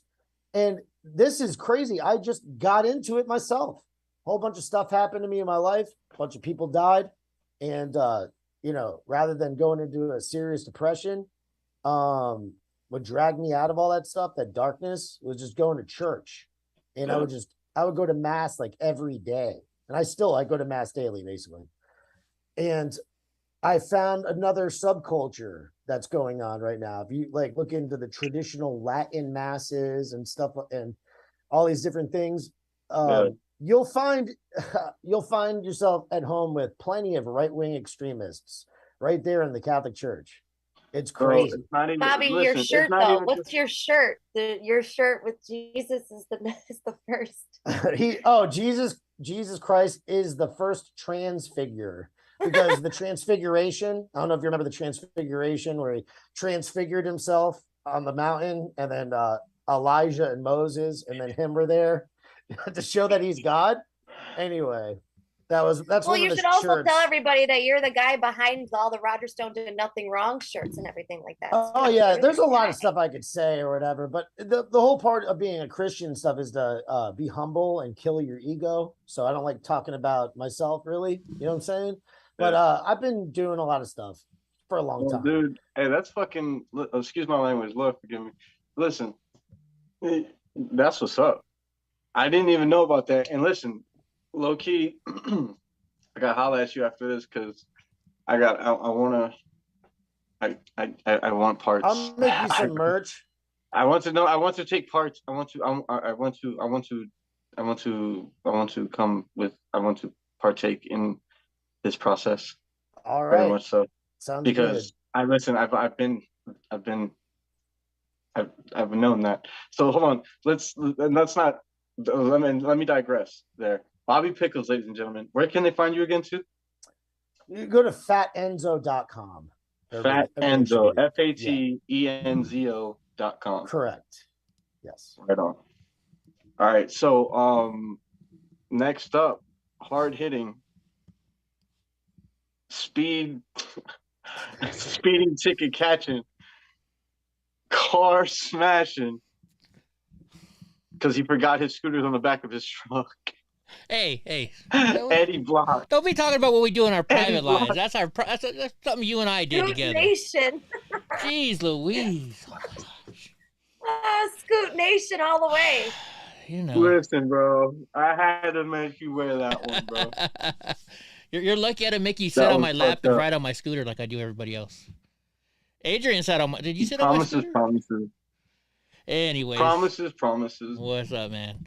No, I started out. All right, origins of Eddie Block films. I started out, I was friends with this guy. He's live called Oreo Express, and he was showing videos of him and Ben and people threatening him. If you guys don't know who Ben Berkwam is with Frontline America, Brandon knows him. That's how I met Brandon the first time, right? So I saw them being threatened, and I was like, hey, I make videos. Let me help you out. I was going to school for journalism and making making movies. And next thing you know, Ben's like calling me up every day. Hey, Eddie, can you help me with this video? Let's do this video. Then he's like, hey, you want to go with me to the President Trump rally in Las Vegas right now? He's like, we're leaving in 10 minutes. I'm coming to your house. Next thing you know, we're at a Trump rally in Vegas, front row seats, because of Ben. And I just started helping Ben out. And then I just wanted to go on my own. And so I started going on my own. And thanks to guys like Brandon and, Ben and Will and everybody that was helping me out, we did real good. So that's my origin. Got in trouble with, got into a couple the fights first time here I and did there. meet you, you were working for, you were working for Ben Berkwam. Yeah, we were in San Diego, I think, right? For this, the Freedom Angels. No, I don't think we were in San Diego. Or was it I Sacramento? think we were in, damn, where did I meet him at, dude? No, the first time I met you was San Diego. I met you in San Diego, but then we also hooked up in Sacramento. Then in Portland, we were in Portland. Bro, I was with Berkwam down. We were down in Texas, bro. We went down there by the border in fucking El Paso. Yeah. And fucking we did a whole thing. He got me a backstage VIP tour to the fucking We Built the Wall. Oh yeah. Brandon's we walked all the way up the thing, dude. This shit was gnarly, bro. Ben Berkwam. Yeah. Shout out to Ben Berkwam of Frontline America. If you guys don't follow him or know who he is, check him out on Facebook, YouTube, somewhere else. Just Google Ben Berkwam or Frontline America. Sorry. Everybody's sending me such a post. And by the way, Bobby Pickles, why don't you look at the screen before you tell me to post something? Because I already had it up there. It's been up there for like 10 minutes now. I can't see it on my end. The screen. You're up there. I can't screen share because Jen didn't make it legal. Yeah, it's on your page. It's actually on your screen, Thank like you. on your box. I see it Cool. says fatenzo.com. I appreciate you guys. Yeah, for sure, bro. I remember meeting Eddie Block, man, rolling over my foot with his scooter. December I hated Eddie 11th. Block, by the way. December 11th. We got a big old fight, right? And like he's looking at me. He's like, Yeah. I'm like, don't you know who I am? He's like, don't you know who I am? And I'm like, and Enrique's in front of us. I'm like, Enrique, tell this motherfucker who I am. And Bobby's like, Enrique, tell him who I am. Yeah, that's right. That's right. Hey, bro, and let me tell you something. At first, what I heard with all that shit, like about Enrique, Fed stuff, man, that I consider that, bro. I walked with him side by side, bro. Like that, like protect, like I would have been first to go for him, bro. Like, and then we got like we was running security with Alex Jones, like, bro. Enrique was the first person I met. I heard that shit, it broke. Listen, I'm not gonna lie, bro. Like it broke my heart because it made sense. Oh. It made sense. You know what I'm saying? But at the same time, I don't know, bro. I can't say I haven't seen no paperwork myself, bro. I haven't seen that he was actively working for the feds. Oh, I mean, well, look at where he is right now. So I mean, that's kind of squashed. Yes, me. But that's what I'm saying. Like, yeah, my boy facing some shit right now, like on some real shit, and everybody else talking shit. Oh, we got the trolls coming in. We got the trolls coming in already. Can I say something about that? I was the first, when I got into this or whatever, like the person who came and met me at first to interview me, Proud Boys, was Enrique. That was the first Proud Boy I met, and I was there for when they disavowed him and everything because he was in part of my local chapter. It was crazy because down in South Florida, I was in Palm Beach. Then they had the Fort Lauderdale guys and the Miami guys. We were all in one chapter together until it broke off into different sub chapters. And then all of a sudden our president, because Enrique was our president, and then he became the international chairman. So it was just crazy just being around him that whole time and then finding that out. But everybody turned against him, and it's crazy because I guess, the fruit, like look at the fruit, like you were talking about, of the tree. Yeah. Look at that. He's in prison. So they're not going to put somebody who's undercover, right? Snitch. Unless they playing some like immaculate rue against everybody, and he really just like chilling, and he's not actually locked up. Like, you know what I mean? Unless it's like some weird, real conspiracy theory shit, and he's not sitting in some cell right now, waiting for some commissary money or canteen to hit. He is though, because I visited him at the jail. He's there. This is what I'm saying. Like if he's sitting in jail right now, my boy is sitting in doing his time right now. Like that's still like that ain't no joke, bro. That shit sucks. I know. Like so that leads right into our next topic. Let's go ahead and slide right into it. January 6th trials. So before I stated that we have actual witnesses that were supposed to testify on stand for certain people that were considered insurrectionists or leaders or whatever they charged them as during the January 6th taking over of the Capitol, if you will. Seditious conspirators. Seditious conspirators. Thank you, right? Kathy. So we have some people here live that have experienced the federal investigations, the federal agents questioning, things of that nature, sent to DC to go testify. I'm just gonna let them tell you. So we have that, right? But let's first do a round robin real quick, starting off with Eddie Block. January 6th, insurrection or no? No way. Just simple, yes or no? No. Wasn't it? No way. Bobby Pickles. No way. It wasn't a peaceful protest. It got a little violent and crazy. I will concede to that, but nothing was planned. That's the Okay. main takeaway. It was all spontaneous. Age. Yeah, no way. Fedsurrection. Absolutely. Is what I call it. Jen. Definitely no. Definitely no. Okay. Yeah, I don't call it an insurrection. I call it the same thing that the left has done. I just call it whatever the left did, running in through the Capitol and storming the offices and all of that through the women's march, through the whatever gay thing march, whatever, what the other one that they just did now, the recent one that they ran up in there. Oh yeah. For whatever reason that was. They just did that recently. Tennessee, yeah. Did you guys know before Joe Biden was ever a senator or anything that he stormed the Capitol himself and he got put in handcuffs and immediately let go? And he's talked about this publicly recently. Really? Let me And look this has this been up. going on. People have been going into the Capitol for a long time just so their voices could be heard. So the difference between what happened on January 6th and the other past times is the fact that November 3rd, 2020 happened. That's it. And 45 came on the scene. Yeah. I mean, that is the main difference, and them trying to just silence us all. But no, it's a mess. And Brandon, you were not there on that day?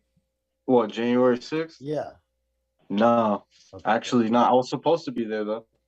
I had a flight to go out there to cover the event, as that's the point.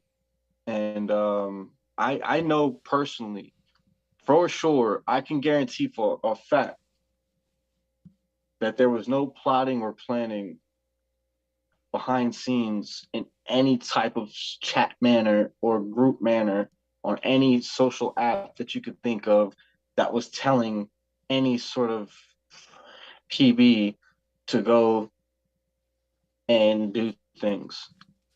If there was any PSA put out, it was to stay away and not go. Yep. That I remember. Mm-hmm. Because we were laying low at that point after the third MAGA march. Mm-hmm. Give me 1 second. I gotta use the bathroom, guys. All right. So real quick, I'll put this back up on the screen since Aid brought it up.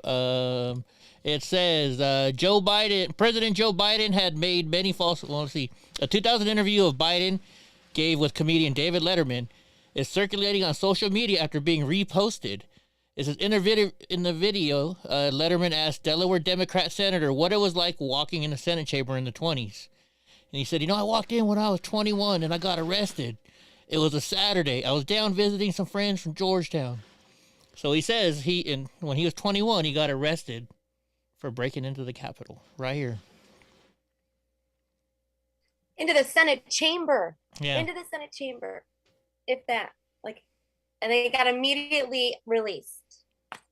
Similar to what we're seeing with all the $50 bailouts. Yeah, he says, I walked up, sat down in the presiding officer's seat. Guy grabbed me by the shoulder and said, "You're under arrest." So, yeah, there you go.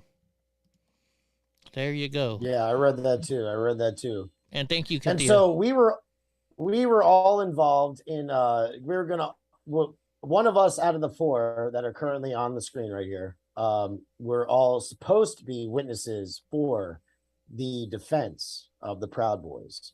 One of us was able to actually get up on the stand, him and his pooch.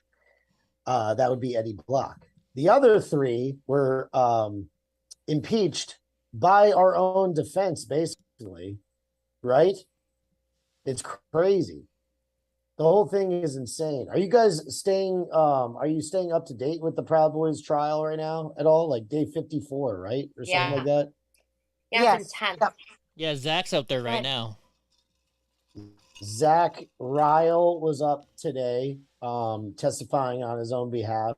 And I think that Dominic Pizzola is supposed to get up there and testify as well at some point.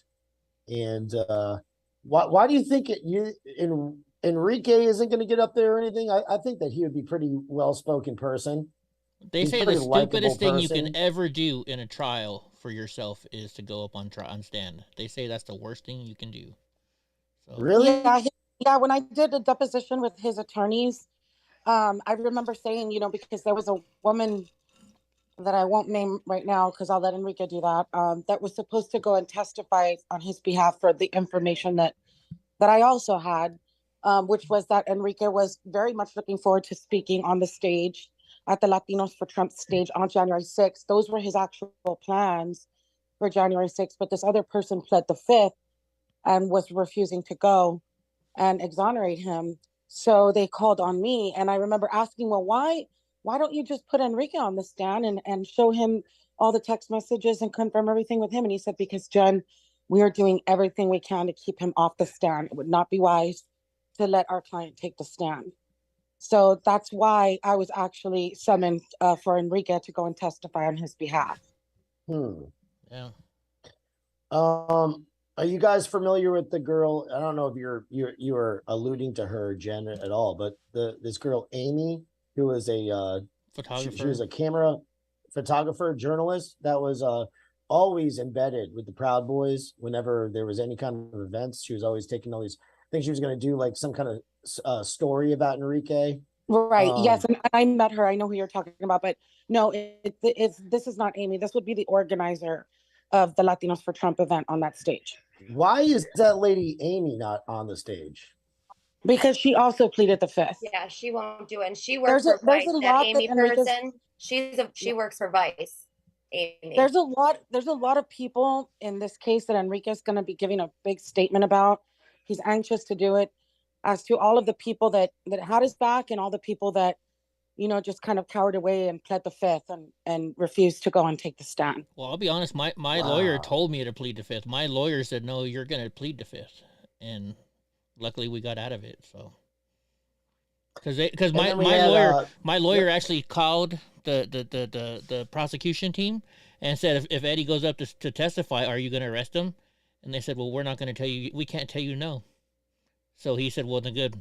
We're going to make him plead the fifth. Because he was that afraid that the prosecution was going to arrest me. I had a big stack of cash with bail money with Tahoe. That would be witness tampering, though, which obviously they're not afraid to do because they've already done it. I mean, they witness tampered with me before I even went to DC. I'll just start off. So what involved me to become a witness in this case is that I've known these guys. They have worked security for my events. I became very close friends with them. Some of them were my security guards when I would do things. And so obviously the feds knew that. And so these 4 prosecutors for this case, out of 4 of them, 3 of them came to my house with the top FBI agent and, took my phone, did all this like weird crap. And I'm just like, yo, what the hell? And then they left and did their thing. And then they called me back like a couple months later, or texted me back a couple months later through a different FBI agent. And I'm just like, no, I'm not talking to you guys. No, absolutely not. I'm not talking to you guys. No way. Please come on, just talk to us. We just want to talk to you a little bit more. Like, we just want to know, yada, yada, yada. I'm like, no, I'm not. This is no way. You guys are complete bullshit artists. And they're like, well, we'll let you pick the place and the time. And I'm like, you know what?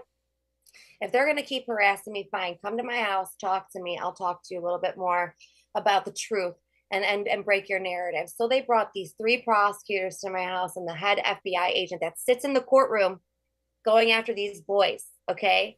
And they tried to intimidate me to make me lie about the boys. And that just wouldn't happen because I'm a truth teller. I fight for this activism. Who did this? The feds and the prosecutors on this case came to my house trying to get me to turn on the boys. And once I wouldn't do that, the one prosecutor looked at me and she's like, do you know what a grand jury is? I'm like, do I know what a grand jury is? Like, you think I'm dumb? And she goes, well, we're going to be prosecuting you for trespassing and obstruction of justice. And I said, oh, okay. So because I won't tell you your narrative, because I'm telling you the truth, and you want to pin a plan around these boys, which is not true. You want to now implicate me and threaten me and try to scare me to cave. I said, get the fuck out of my house. And they all got up and got in my house. And I never heard from them again. And so then I got in touch with the defense team. I didn't like one of the lawyers, and I was like, no, I'm not going to cooperate with you. I don't think you have the best interest out for my friend. If there's another way I can help, I will help. And he's like, grow the F up. I'm like, no, you grow the F up and you do the right thing. And I still don't see him doing the right thing. But there was another lawyer that came into place and reached out to me and was like, okay, can you, he didn't know about me. He's like, how come I didn't know about you? How come you were with the boys and, you know, at their Airbnb, yada, yada, yada. And the prosecutors came to your house. How come I didn't know about this? Well, here's why he didn't know about this, because the defense is supposed to get all the information that the federal agents and the prosecution does for this case. But obviously they lie and they didn't put the right 302 paperwork out there. And in the 302 paperwork that they did put out there, I was titled a John Doe. So they misgendered me and lied about who I am. You definitely don't look like a John Doe to me. You should find a gender. Hey, you should find a gender lawyer and sue them for misgendering. I know. You. I know. Seriously, it's ridiculous. How funny would that be? And you win. I know. Yeah. So this DOJ and this FBI and everything else that they're doing, they're trying so hard to get people to be turncoats on people that are close to them. And then you also see it within the defense team. Like Bobby said, you know, we were basically not put up on the stand due to the lawyer that was like, no, well, sorry, we're just not going to do it. And here's the reason why, because they did not want us to talk about any type of irregularities that happened and why people were actually truly there for the stop the steal. They didn't want that to be shown. They don't want any of that. So their main focus is the sedition charge. They're not worried about anything else. They just don't want the boys to be put away for sedition. It's just, it's mind-boggling to me, because we are witnesses that could have truly exonerated them and shown that there's witness tampering under 18 U.S. Code 1512, you know, and the government's doing 18 U.S. Code 2384, which is sedition, 2381, which is treason, 2385, which is advocating of overthrowing a government. This is what they're actually doing. They are advocating the overthrowing of a government on their end, and they're just blaming it on us. So yeah, it's been tough. Bobby Pickles and I were one of the first witnesses there. And it was, what did you say, Bobby? It was like the real world of the witnesses. We would go into the house and we're like, okay, who's going to come in next? You don't know who's coming in. It was so yeah, we had all 4 rooms taken. Hey, okay, you're feeling the same way that I'm feeling right now. You're putting your life on the line. You don't know if they're going to come up and arrest you. They've already threatened you with all this stuff. So you don't know. I mean, my son was sitting on my lap, you guys, and he was 4 months old when they did this in 2021. They literally were like, yeah, do you want your son? Do you like, hey, do you like being there for your son? I'm like, you people are sick. They're really sick. And then the way that they operate inside that courtroom is really even beyond sick, because if one juror wants to wear a mask, all of them have to wear a mask. And so since I didn't get on the stand, I was implicated to go in. I was actually tricked to go into the courtroom, because I would have been used as a witness for somebody else, because this defense lawyer didn't put me on. I could have been used for any of the other defendants there that were my friends. And they were like, they kind of tricked me and were like, go in there. And I was like, okay, I guess I'll go in there. And so I kind of forfeited being a witness.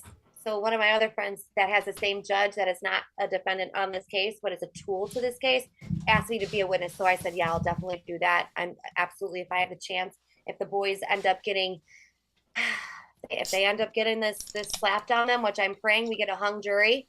And it seems that this jury is kind of getting nervous. They're exchanging phone numbers with each other. And it's crazy because like I said, they all have to wear masks if one juror wants to wear a mask. And so that means the government has to wear a mask too. And Eddie and Jenny can tell you this as well. You know, they as soon as the jury comes in, they have their masks on. As soon as the jury leaves, they take their masks off. Yeah. But one of the last days I was there, the head USA was forgetting to put his mask on. So the jury's seeing all this stuff, and then like putting the courtroom under seal, and the press coalition coming in and putting a motion in front of the judge denying that, the judge just basically disregarding the whole Sixth Amendment violation from the government on attorney privilege client listening in on the phone calls, all this stuff. It's like, it's really crazy. And then what they did to Jen, I know Jen, if you want to take it away after this, let them know what they did with you, or maybe Bobby, you go first, and then Jen, I don't care. Yeah, real quick, can somebody say hi to Reno real quick? So I don't know if Reno's trolling us. He likes to troll. He's my favorite troll. He's my favorite brother, but he keeps trolling Bobby Pickles. So say hi, Bobby. What's up, scum? Listen, so No, but getting back to this, you know, the J6 stuff or whatever, and being there in Washington D.C. Yeah, it was the real world, and me and Age were in our witness house for a couple days. We were held up there for like 3 days, and then at the final moments, right before we were supposed to go on, the day before, like it's like 8-9 o'clock.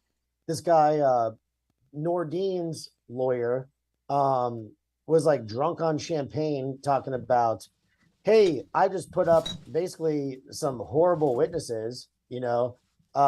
What do they got on you? What are they gonna say about you? You know, the prosecutors are really gonna tear you guys up when you get up there. And usually they give us some pushback when we put our witness lists, when we submit them. And they didn't say anything about you, Bobby. What could possibly become, you know, coming down the pike for you? I was like, I don't know. What can't they say about me? I'm sure they're going to say a lot, whatever. So this guy didn't do a regular Google search. He didn't even type in Bobby Pickles before. So all this stuff came up that was easily refutable, that I could, you know, stuff that was misquoted in the paper, misquoted in the HBO documentary that Eddie Block was mentioning earlier. A lot of the stuff that I had said in my interview, I wasn't really intelligent enough to like say. I just said we were there instead of saying the Trump supporters that were there that day, you know. So then they kind of like took everything out of context.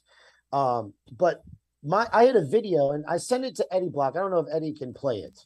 Can you play this video that I sent you on Twitter just now? I recorded an interview with Joe Biggs at the base of the Washington Monument prior to us, you know, prior to the whole storming of the Capitol and marching around Washington D.C. and everything like that. And so we're at the Biggs says there's no plan. All right, so before we go transition to that video real quick. Yes. ARM Live real quick. Shout out for the $9.99. He says John Sullivan, agent provocateur, affiliates with Antifa and BLM, plan to infiltrate March for Trump event on January 6th. His site, Insurgents USA, had an invitation for agitators to disrupt events. That's from ARM Live. He went in with the CNN. Started on that guy. Yep. Yep.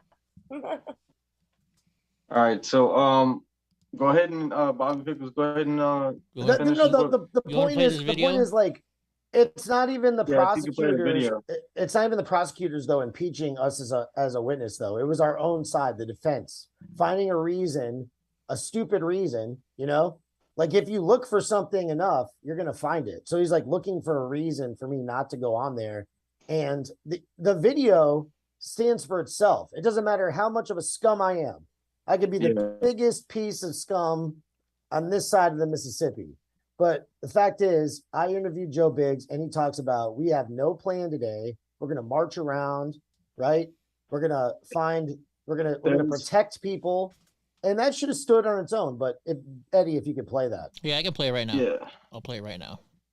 All right, it's up on the screen. And the base of the Washington Monument. Yo, Biggs, give me an update on what's going on, man. Number one, first with Enrique, and then you told me something this morning, what happened with Airbnb. Yeah, so Enrique's been ordered to stay away from D.C. until his court hearing, and that's in 6 months. So that's going to be going on for a while. He's going to have to lay low. And then this morning, I woke up and found out that we've been kicked out of our Airbnb. I guess that's what happens when I put my name on the Airbnb instead of using someone else's. But hey, you know, I never claimed to be perfect, so my bad on being a fucking retard there. But now we're standing outside of the fucking Washington Monument right here, and we're gonna fucking get everybody together and kind of, you know, cruise around and see what's going on, kind of get a good feel for the day. Find out about what events are happening tonight around the time when the sun starts to go down, because we know that's when Antifa likes to go out and start fucking attacking people as they leave, as we saw last night in some areas. So we want to try to go ahead and do as much risk mitigation as we can, find the areas that we need to get located at, and try to, you know, And protect what some of do you, these people. What do you think? Do you think that people will be out tonight? Of course. Yeah. No one flew out here to fucking sit here and give up and walk the fuck home. People came out here to do shit. It depends though on what happens today, right? Really. Oh, if it gets contested, people are going to be in the streets. If it doesn't, people are going to be in the streets. Regardless, tonight's going to be a fucking shit show to remember for ages. There you go. So if you just now we're all standing in front of the Washington Monument. We're going to get everyone together and kind of cruise around and see what's going on, get a good feel for the day, find out about what events are going on tonight when the sun is going down, because we know that is when Antifa likes to go out and start fucking attacking people as they leave, as we saw last night in some areas. So we want to go ahead and do as much risk mitigation as we can, find the areas where we need to get located at, and try to protect some of these people. So, listen. And you know what I didn't hear in any of that? Yeah. Storming the Capitol. Not once. I didn't hear any plan in that to fucking go and run in and cause chaos in our nation's capital, bro. Because that was never the thing, right? Shout out to Reno. He says, I still got video. You made me, Bobby. He says, also, Bobby can't punch hard.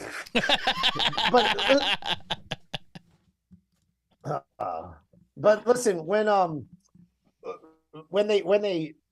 the defense doesn't want to put that video up and get that transcript into everything, like that sets off all kinds of alarms for me. And then they wanted me to impeach myself completely by walking into the courtroom. They're like, and you could ask Adriana about this. They're like, yeah, Bobby, go get the whole experience. Go in there and watch the court proceedings. And I'm like, does that mean that if you guys change your mind, you can't have me come back and do my testimony? Yeah. So I'm like, I'm not going to do that. So I haven't done that. I didn't even go in there. I didn't see any of the boys. I didn't watch a minute of the trial, because I'm hoping still that somebody's going to change their mind and put that in there. Because you know what? Even if, let's say that these guys all get guilty and get thrown away for 20 years or whatever, if they try to appeal it, you can't even put in new evidence. You cannot submit new evidence. It's insane. How could you not use that video as evidence? Makes no sense to me. Yeah. Anyway, it's because listen, these people that they're Jen, I know you want to go ahead and take this away. The people that they're appointed to defend them are paid by the government. So they're in. You're right. There are public defenders on this defense team. So it did take me a while to pardon me, get to the bottom of, all of these public. All of these defenders are all paid except for Nordine's. Nordine's is a public defender. The government is paying him to defend Ethan, and he was doing a really good job, but it is really tell-telling as to the things that started to unfold while Bobby Pickles was there, Adriana was there, and I was there. It was really, especially with me, it was like he really threw a whole bunch of daggers my way, and really I was there. All he had to do was come and question me at any given moment. I was in town. You have my number. You could call me, but and I'll explain that when it's my turn to go. But I agree. I'm going to go in total agreement with Bobby here and Adriana that I don't know about Nick. To me, there's always been something really weird there with me, and I'm really good in my instincts and my intuition. And I just felt like, even to this day, that was weird. Why wouldn't you put Bobby Pickles in there? He's right. It doesn't matter what's in his past. It doesn't matter. The video speaks for itself on its face. That's the truth. Right. So it was weird. The fruit, it's the fruit. You always got to look at the fruit. If the fruit is nasty and bad and it's whatever, you could tell the tree's bad. Yeah. So. I just wanted to bring up one more thing about being a witness, because within those 4 days that we were going into the courthouse, you have to sit in a witness room. Me and Bobby were able to sit in the witness room together, and the clocks don't even work. The clocks are right twice a day, and in the courthouse. Ty-Ho put in a It's like battery these in are this. tax-paying dollars, right, Eddie? Dude, my buddy Ty-Ho was freaking out so much. This is the cheapest guy in the world. He went and bought a freaking battery to put in the clock in there. So yeah, it's pretty bad. It's bad. It is. That's crazy. It is. All right, so listen. So all right, so at the end of the day, Did you want me to go next? yes. Okay, because you're saying at the end of the day, I'm like, well, we're not wrapping up now, are we? Hell no. No, you're going. You're on. I still want to tell my side here. I was gonna try to bring all of what they said into leading into introducing you, but go ahead. Oh, okay, yeah. So after Bobby Pickles, he took off. Adriana stayed because there was still a chance she could still take the stand. She was holding out, like Adriana was fighting. You know, she was like, "I'm gonna stick around here. If they need to call me, like she wanted to be available for that." I flew in that Wednesday. Bobby, I think you left that Monday or Tuesday. I'm not sure, but I flew in after you left, and I get there and there's a lot of fighting with the attorneys already. Once I got there, the government and the prosecution was fighting for a couple of days about me taking that stand, and the attorneys kept calling me. They kept coming to me. They're like, "We don't understand." Either they're freaking terrified of you taking this stand because they are fighting tooth and nail for you not to take this stand. So then 12 hours before I was scheduled to take the stand, I got a call from Sabino, which is Enrique's attorney, and there was all this stuff happening. There was some. He was like, "There's stuff happening right now. I'm gonna have to get back to you. I know that you've been calling because I was trying to figure out, well, am I going to testify tomorrow or not? You know." And he was like, "Kind of hold off towards the half a day and then come in." So I did. Adriana Suzanne went on to the courthouse. I kind of stayed back and then I went. And still, that's whenever he came back and told me they just dropped here that you're classified as a CHS for the FBI. And I'm like, "Wait, what?" And he's like, "Yeah, what can you tell us?" And I said, "Well, everyone that knows me knows that I've been reporting Antifa to the FBI since 2018. We have a whole commie research team where I've taken that information and given it over to the FBI on some of the most radical Antifas from across the nation. Even Enrique, he called me. He's like, "Release the Kraken." He wanted me to release everything, but I don't know. I'm going to let him do that when he gets his way. But we were part of getting to the bottom of who some of these most notorious Antifa Twitter accounts were that were going after the Proud Boys, that were going after their jobs, getting them doxxed, getting them fired all over the country. And that was our team. And I was giving a lot of that stuff pertaining to Texas to the FBI because we had some really radical Antifa cells out of Austin, Houston, Dallas area, mainly those major cities, not as much in San Antonio, but over in Austin, Dallas, and Houston. Yeah, they were all connected cells and very radical. In 2021, I started receiving a lot more threats. And so they were like being super nice to me. By the way, these are the same agents. I never got like some new agents. I built rapport with these people. I knew them.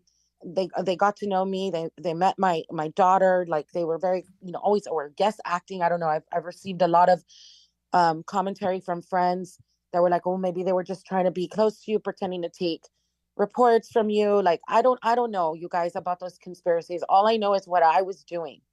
And so they offered me some money for security camera stuff to put around my house, especially because Okay, let me ask you a question. Let's clarify something real quick, right? So you were approached by the FBI, correct? No. I approached the FBI when I was receiving a lot of information on Antifa. No. They were threatening to kill me and my daughter. They threatened to gut my daughter and watch her bleed out. So you went to them. You went to them for protection. I went to the police, and the police told me since it's organized and it's like national that I should probably go to the FBI. But they did take a report, but nothing came of it. Okay. The FBI out of Houston said, "I'm not in your jurisdiction. You're gonna have," because that was referred to me. That guy was referred to me by another friend that he felt like was a trusted source within the FBI, and he said, "I've got another person out of the Austin office that I feel like is a better trusted source, and that lands in your jurisdiction." So I contacted that person. She contacted me back. And that's what started the investigation, which actually the guy that was threatening me and stalking me turned into actually being a suspect for an ICE building shooting that happened here in San Antonio.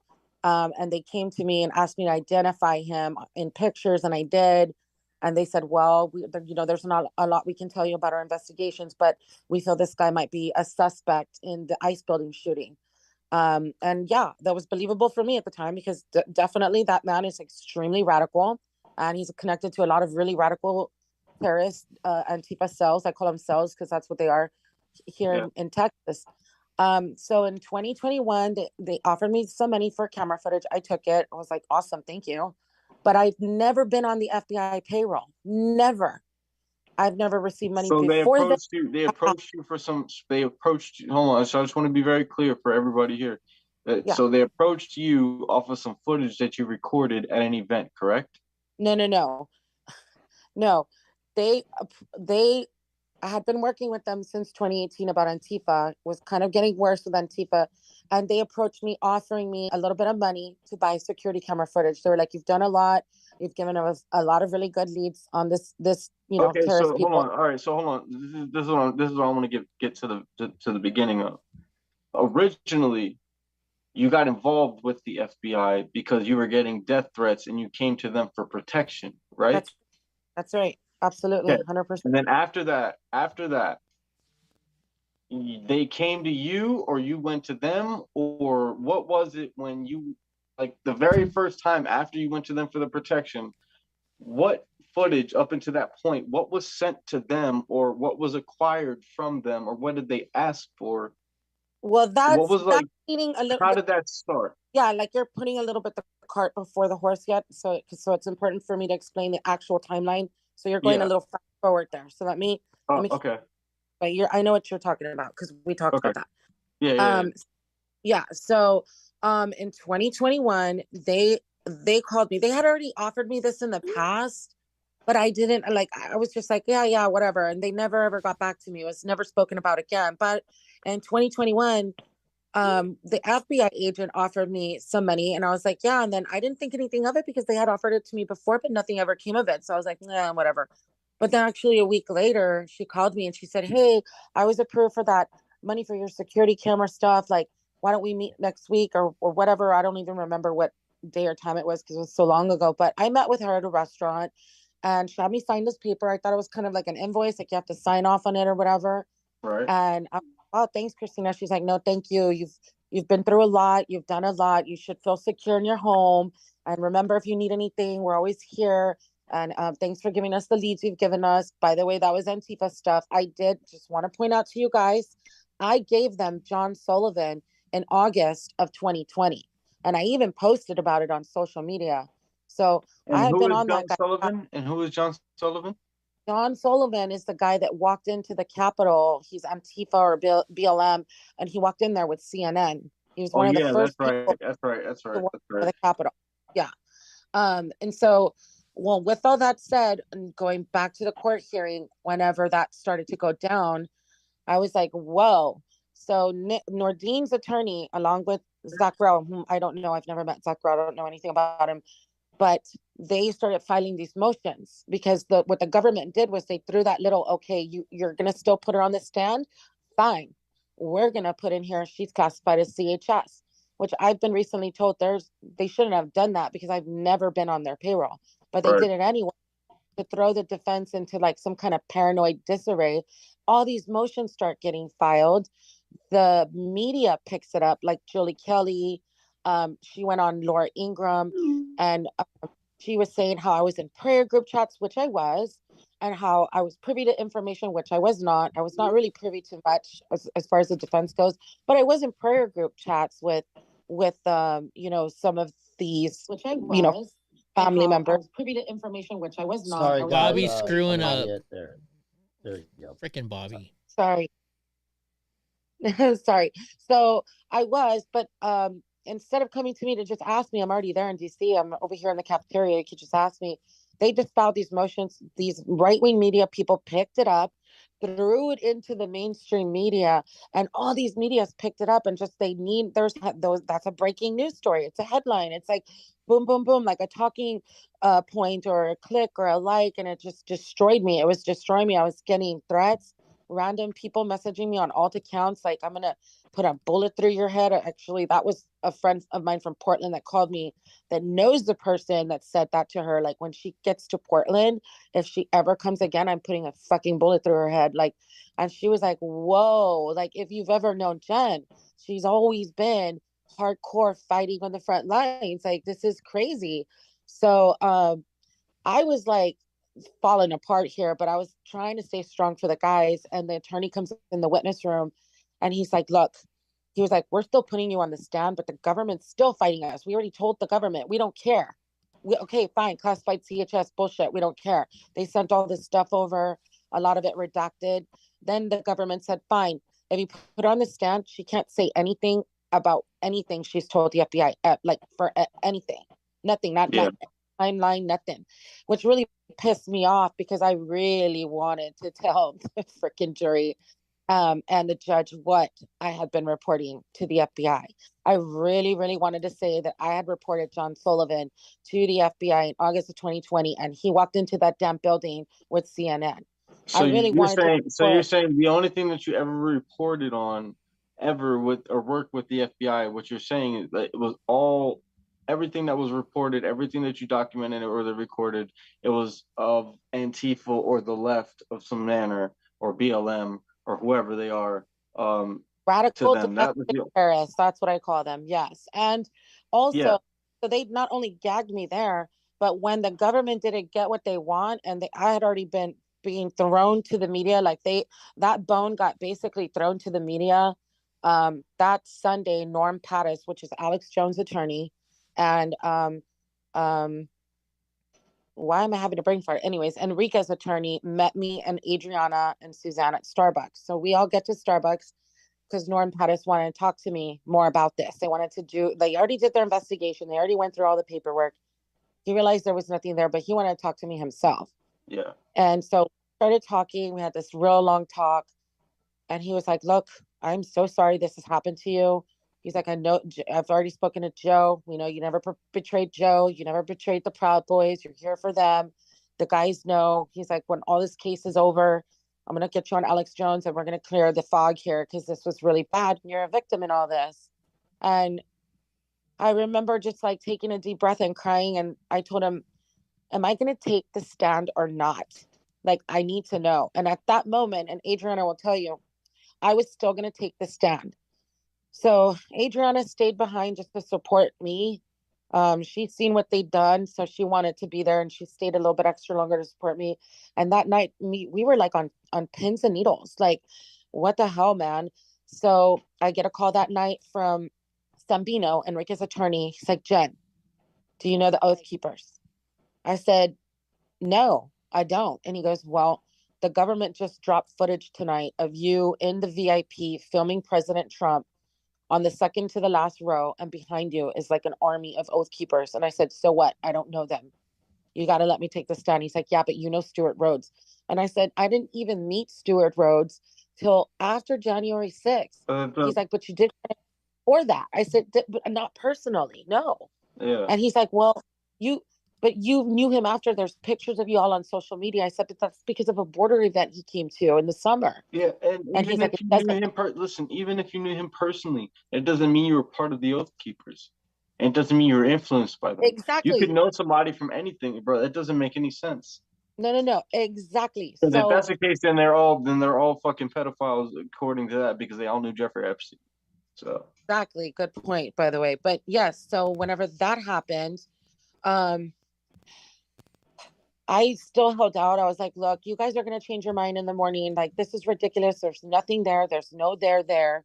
You put me on that stand because not only do I need to exonerate my friend, but I got to exonerate me too. Like, this has hit national news, the paranoia and the motions filed, and Julie Kelly and Gateway Pundit and Dan Bonagino, all these people picking up the story without knowing any of the facts or the truth.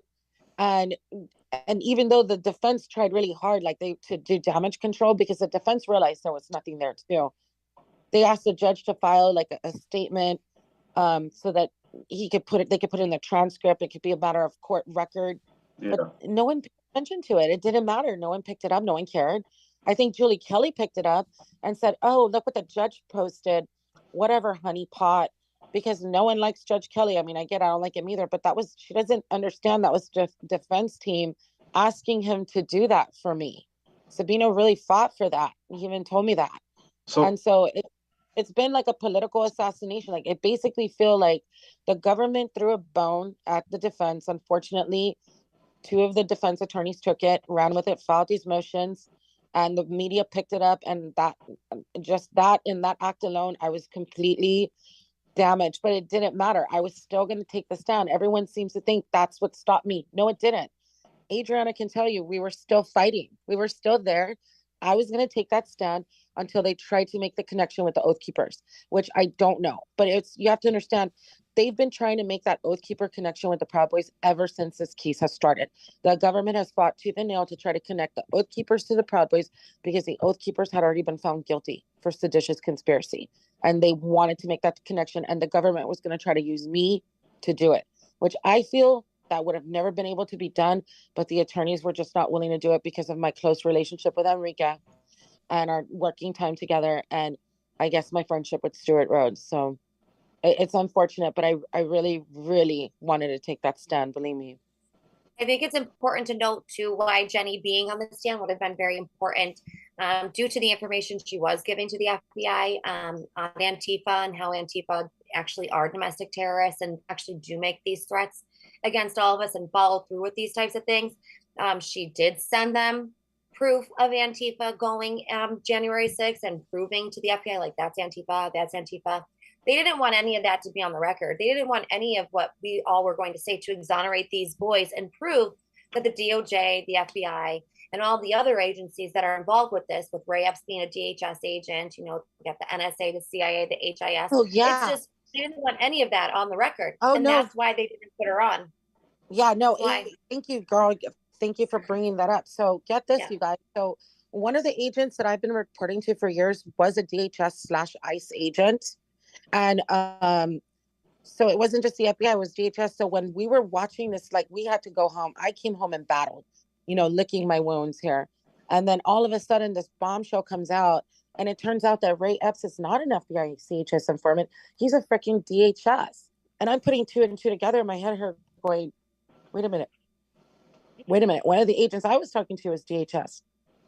She was one of the agents that came to me about John Wesley Gilmer, the radical Antifa that they suspected of shooting up the ICE building here in San Antonio. And I'm like, I am so confused right now. And all these people, I've been getting attacked by random people I don't know, not really good friends that I know that know me well, know this is bullshit, but friends that I don't, like, people that I don't know, I'm just like, I don't even know how to battle this beast. It's so huge and it went so far and wide. Like, the net was cast so far and wide. And also, I've been asking myself and everyone else questioning me, okay, you guys, where the fuck do we go from here? Where do we go?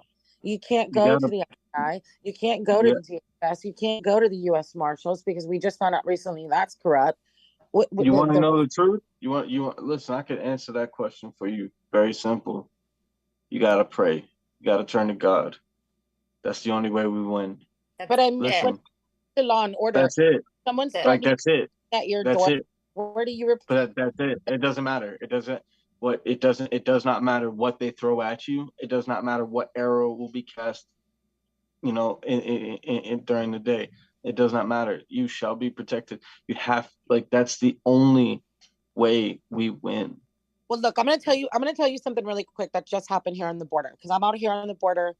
I'm a border town girl, born and raised in the border town of Laredo.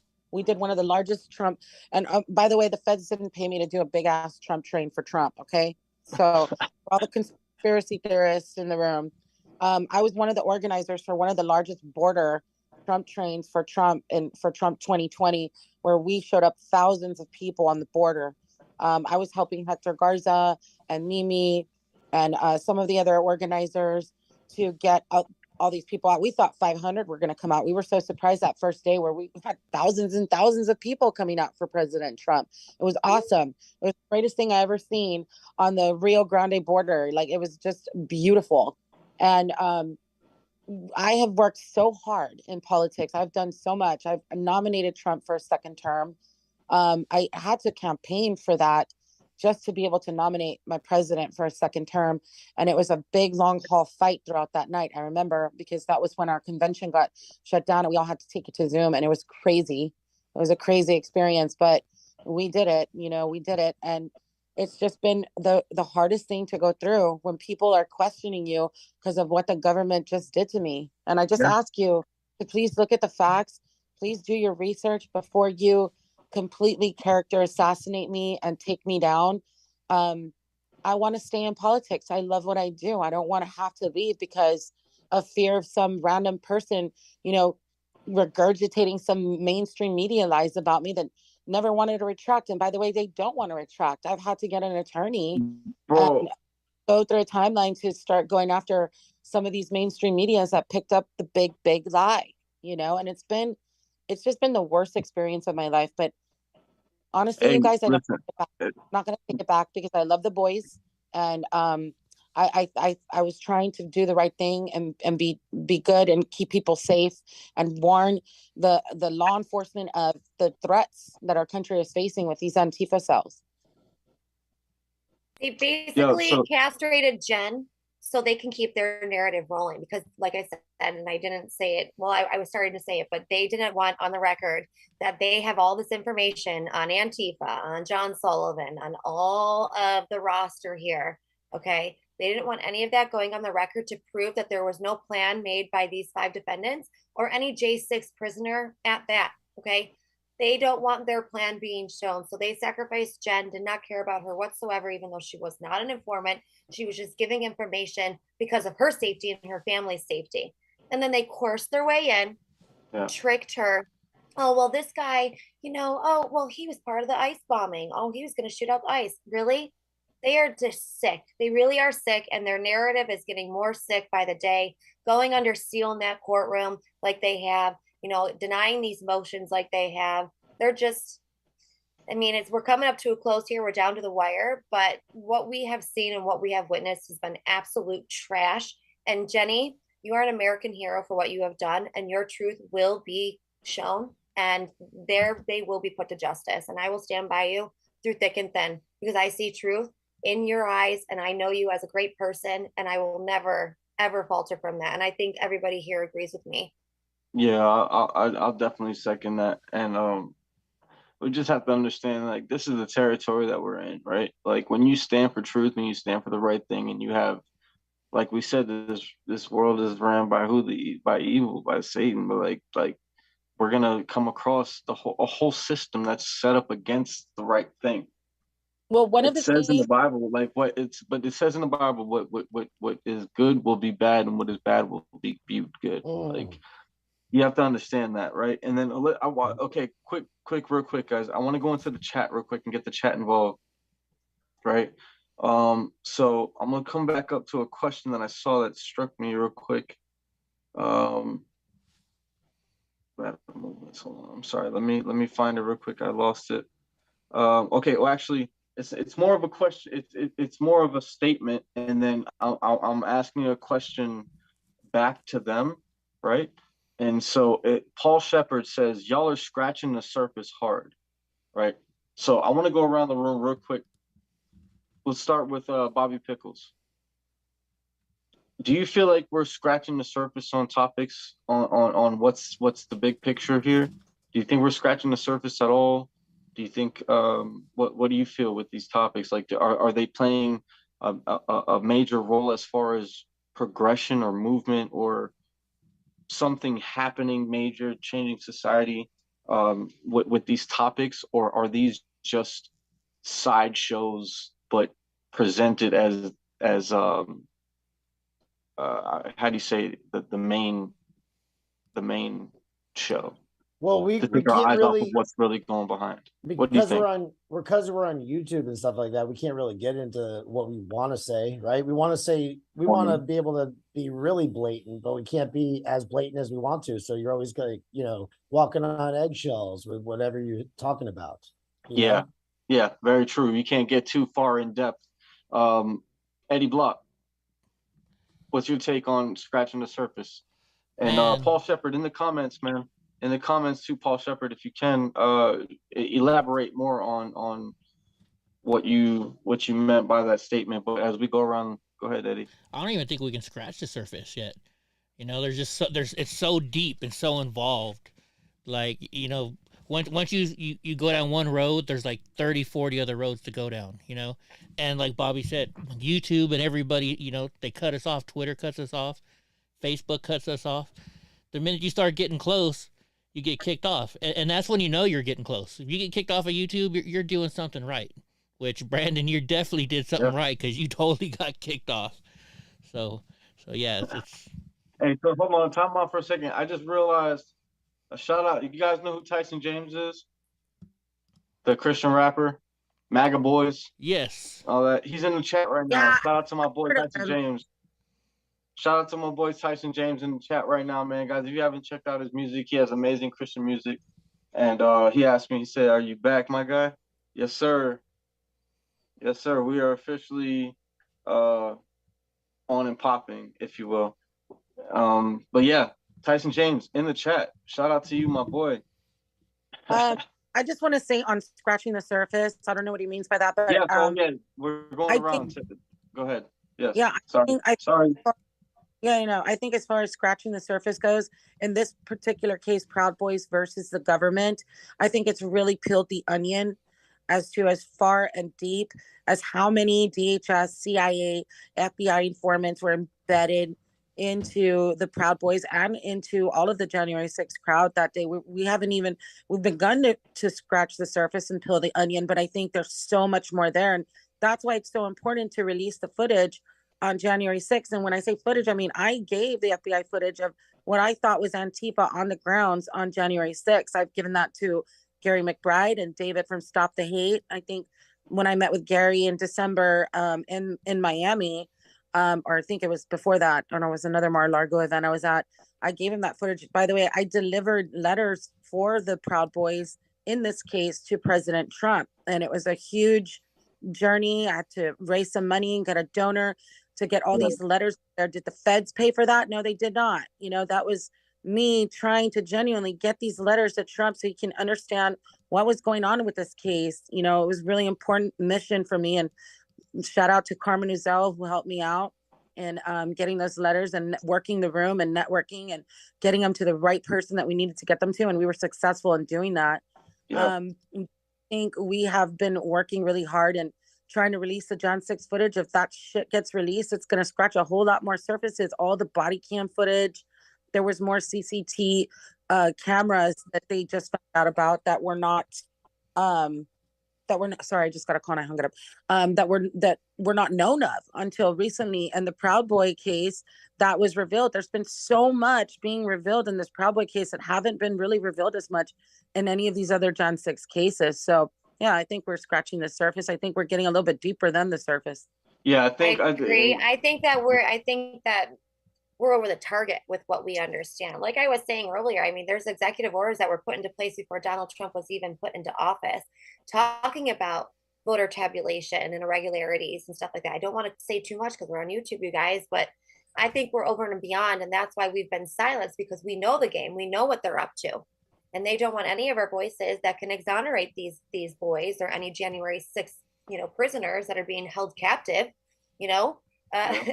We're above the surface. We've scratched it. We've gone deep into it, and we know what they're up to. And it's just pure lies, manipulation, and a dog and pony show, bread and circus, whatever you want to call it, kangaroo court. They are allowed to use the Sixth Amendment. They're using the Sixth Amendment through the prosecution, which is only supposed to be used for the defense. Motions are being denied. Okay, there are juries that are laying numbers to each other that aren't feeling safe. This case should have been thrown out forever ago. I think we are more than scratching the surface, and I think that there are laws and orders that have been put into place, PEDs that were put into place. It sucks, in my real opinion, it sucks seeing everything take place organically like this with our lives. But I think we are part of a bigger plan, which is God's plan, to prove the disconnect and to prove the satanic regime that has been running the world for a long time, especially in America, especially in DC, the parcel of America. We're seeing a lot of things take place. And you know what's funny? And for me, and for sure, it's like, what's funny is that, like, the fact that you say, like, the satanic regime, right? Things of that nature, right? We know, like when you know like what's that acronym? The if you know, you know, right? If you know, you know, like how true of a statement that you just made, but people will label it as crazy, religious fanatic, Yeah. extremist, or just completely crazy, right? Yet they're over there identifying as a zebra, Mhm. like, but we're the crazy ones Yeah, for we all need to calling out. understand like this is not going to be settled in the natural courts. This is going to be settled in the spiritual court. That's it. It's a God's super spiritual war. supreme court. Like this, that's where it's going to be settled. You know, there has to be wool that needs to be lifted off people's eyes. And I think within this jury, I mean, sitting in that courtroom and seeing the jury, you know, watching them watch the AUSAs not wear their masks when they're supposed to wear their masks because they're all flustered and stuff like that. Their eyes are being opened. All we need is one hung juror, Mm. but it's not going to be settled through the court. In my opinion, it's going to be settled through God and God's people. And if God God, chooses one of those jurors to wake up, that's listen, all we that's need. God will make a way where there seems to be no way. That's how he works. That's how Yeah. he likes to work. This is the He likes the craziest part, underdog. though. He likes the You guys, underdogs. we just came out of Resurrection Week, right? Okay, this is the craziest part. You guys know Barabbas and Jesus and how Barabbas was let go. You know, when Pontius Pilate was like, "Who do you want to let go, Jesus or Barabbas?" And they were like, "Barabbas, Barabbas." And most people think that Barabbas was a murderer, when in reality, Barabbas was known as the insurrectionist of the Roman Empire. And so now we just came out of Resurrection Week, and Jesus already like shed his blood for all of this, all of this.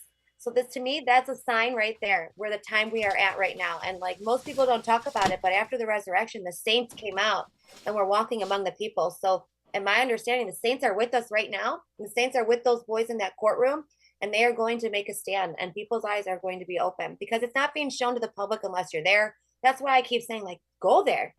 Don't be afraid to go to the belly of the beast, because if you have God on your side, nothing can be against you. I mean, That's like us, it. they didn't come and arrest me after. I was scared when I was there. I was like, you guys, like I like one of the FBI agents came up to me. He's like, "Hi, how are you? You look great. How's your son?" I'm like, "You've got to be kidding me. You snake. Like, go away." It's really it's going to be handled by God, and the symbols and the analogies that are going on, biblical sense to everything that we're witnessing right now and where we are. We're more than scratching the surface. Yeah, for There's sure. there's an awakening happening. And for me, like scratching the surface as far as just bringing up the main, like just talking, like the topics, like just the tip of the iceberg, but yet the information that's withheld with each one of these people that are on this panel right now, the depth of knowledge and actual experience and know all of what actually took place with the actual people that are actually involved legally, through like it there is, like, the surface is, we don't live on the surface. The surface is what people pick up on the weekends from Good Morning America. That's the surface. Mm. Like we're beyond the surface. If you're listening to us, you're already under the surface. You know what I mean? So like this is why it's so important for you guys to get out there and to spread this message as well. To do your own due diligence, do your own knowledge research, look up who these people are, look up their Instagram, look up their stuff for real, and follow what they really do. Because listen, like we were talking about, and Bobby reiterated also, dude, you tell the tree by the fruit it bears. And that's what the Bible says, my guy. You could tell the tree by the fruit it bears. So let me get back into the chat real quick and find Brandon, can I one say more. one thing really quick? Please Man, do. I'm sorry. I wish I could stay longer and scratch more of the surface. Yeah, but do your thing, brother. I got to get up at 3:30 in the morning to go to the airport. For sure. And I got to get a little bit of sleep or I'm going to be dying. But I really want to hear, speaking of underdog, look at the dog right there. And I really want to hear, I really want to hear Block talk about his, testimony, because out of all of us, he was able to get up there. And he gave a good testimony. He was actually able to fight for us, right? And yeah, so yeah, we haven't. Yeah, let's get into Eddie Block. So Eddie Block, you actually went up there. You were in DC, right? Correct. Oh yeah. I was there with Bobby, with Adriana, You and were Jen. called, and you were called upon to speak. Yeah. So it was me, Adriana, and Pickles. We were there all Monday. You know, they put up Travis. No, not Travis. Who was first? Travis was second. Oh, it was Michael Graves. Yeah, Michael Graves. Michael Graves. Yeah. And they went in. You know, what a good boy, Donnie. Donnie's a good boy. Donnie actually went up on stage with me, or on the stand. Donald J. Trump here, and like the first day, like I was nervous. Hold on, just for the record, the dog, the big old. That big old puppy right there. What is that? What is that? A Saint Bernard? Yeah, he's a Saint Bernard. Saint Bernard right there. His name is Donald J. Trump. Yeah. He about tore Brandon's hand off the other day trying to get to his neighbor's dog. Not mine. His birthday. Knocked me on my ass. Yeah. Hey, Bobby. Have a good safe trip, Bobby, and get some good sleep. All right, I'm gonna get out. Travels. Thank you guys. I love you, man. I love everybody on this panel. I appreciate you, Brandon, for having me on, and I'm thankful that you're back, man. Man, I appreciate you coming back on here, brother, and make sure that everybody goes back and let's get his information. I want to get you on my podcast, man. All right. Yeah, anytime, brother. Good night, guys. Anytime. Bye. Night. All right, let me fix. Hey, Eddie. Let me fix all this Eddie, stuff really quick. I sent of Norm Pattis' statement about me on your Telegram. I don't know if they on my Telegram, but yeah, your Telegram. I don't have a Telegram. It says Eddie Block. He posted on my Telegram. So what? No, I sent you a video. Well, it's because it's in my contacts, so it probably went nowhere then. There's no other way for me to send it, but Norm Pattis kind of, he did exonerate me on all this, so I wanted you to play it for the audience, but I don't know how else to get it to you. Let me go into my Telegram. Let me see. You private message it to me on Telegram? Oh, here it is. Yep. It's from your phone? It's 4 minutes and 37 seconds long. You want me to play this whole entire thing? Well, I mean, it's you can fast forward Suzanne talking, but when Norm gets on, I think it's like a minute in or maybe less. I can do audio for sure. Let me play the audio. Is and how it is being used. You said a minute in? Or maybe less. One day a witness we were going to call Jen a witness we were going to call Jen Lowe was an F. And I think it's important that the record be set straight. You know, as Joe Biggs' lawyer, we received information one day that a witness we were going to call Jen Lowe was an FBI informant, and we had reason to believe that she'd been in touch with the families. I never knew her. I'm simply a lawyer trying a case. I'm not an activist or anything of that sort. I probably should be, probably will be when this trial is over. So I was outraged. On its face, that looked to me to be a hugely significant event. So we all filed a motion and we investigated it and come to invest. And upon investigation, I came to believe and do believe that Jen Lowe never betrayed the Proud Boys in any instance. And the suggestion that she'd done so is slanderous. I think many people covering the trial have a tendency to see what they want to see. And I'm as guilty of that as the next guy. I mean, it's called confirmation bias. But the fact of the matter is that there is no evidence to suggest that she ever betrayed the Proud Boys. There is no evidence to suggest that she ever betrayed Joe Biggs. And candidly, I'm here to tell you, if she had, she would have made an enemy of me, and I would have insisted that she and the government be held accountable. I don't want to say more about this whole event during trial. It's risky to say anything at all. But I'm privy to some private messages that she has received, and the level of hatred that she has been exposed to is overwhelming. And I have reason to believe that she is shattered by the public reaction. And I think she needs your support. What I have learned in my involvement in this case is that there are a tight-knit community of people who care about one another and care about this country. And I think Jen Lowe, J Lo, as we call her in the defense team, is worthy of everyone's support. And I'm not asking you to take my word for it, but ask yourself why a lawyer involved in a case who has many things to do would get involved here. And it's because I've met her, I've talked to her, and I think she's a decent person who's been done wrong. So I would encourage you all to give her your love and support. There you go. Okay. Norma, thanks. Right on, dude. And that's straight from one of the January 6th defendants. That's Joe Biggs. Lawyer, Joe Biggs. Guys, Yeah. if you guys don't know who he is, look him up. That's his actual lawyer. That's audio and video that we didn't get to show, but we just showed audio. There was no video. There was him no video. speaking of Jen Lowe.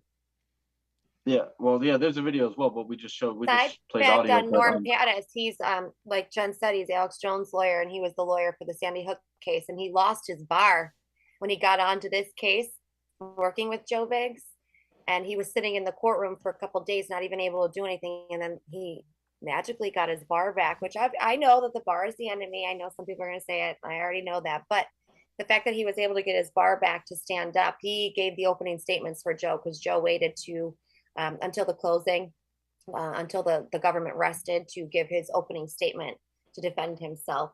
So Norm Pattis is an amazing man. He's actually my lawyer too. He's my lawyer. So let me ask something, Eddie. Yes.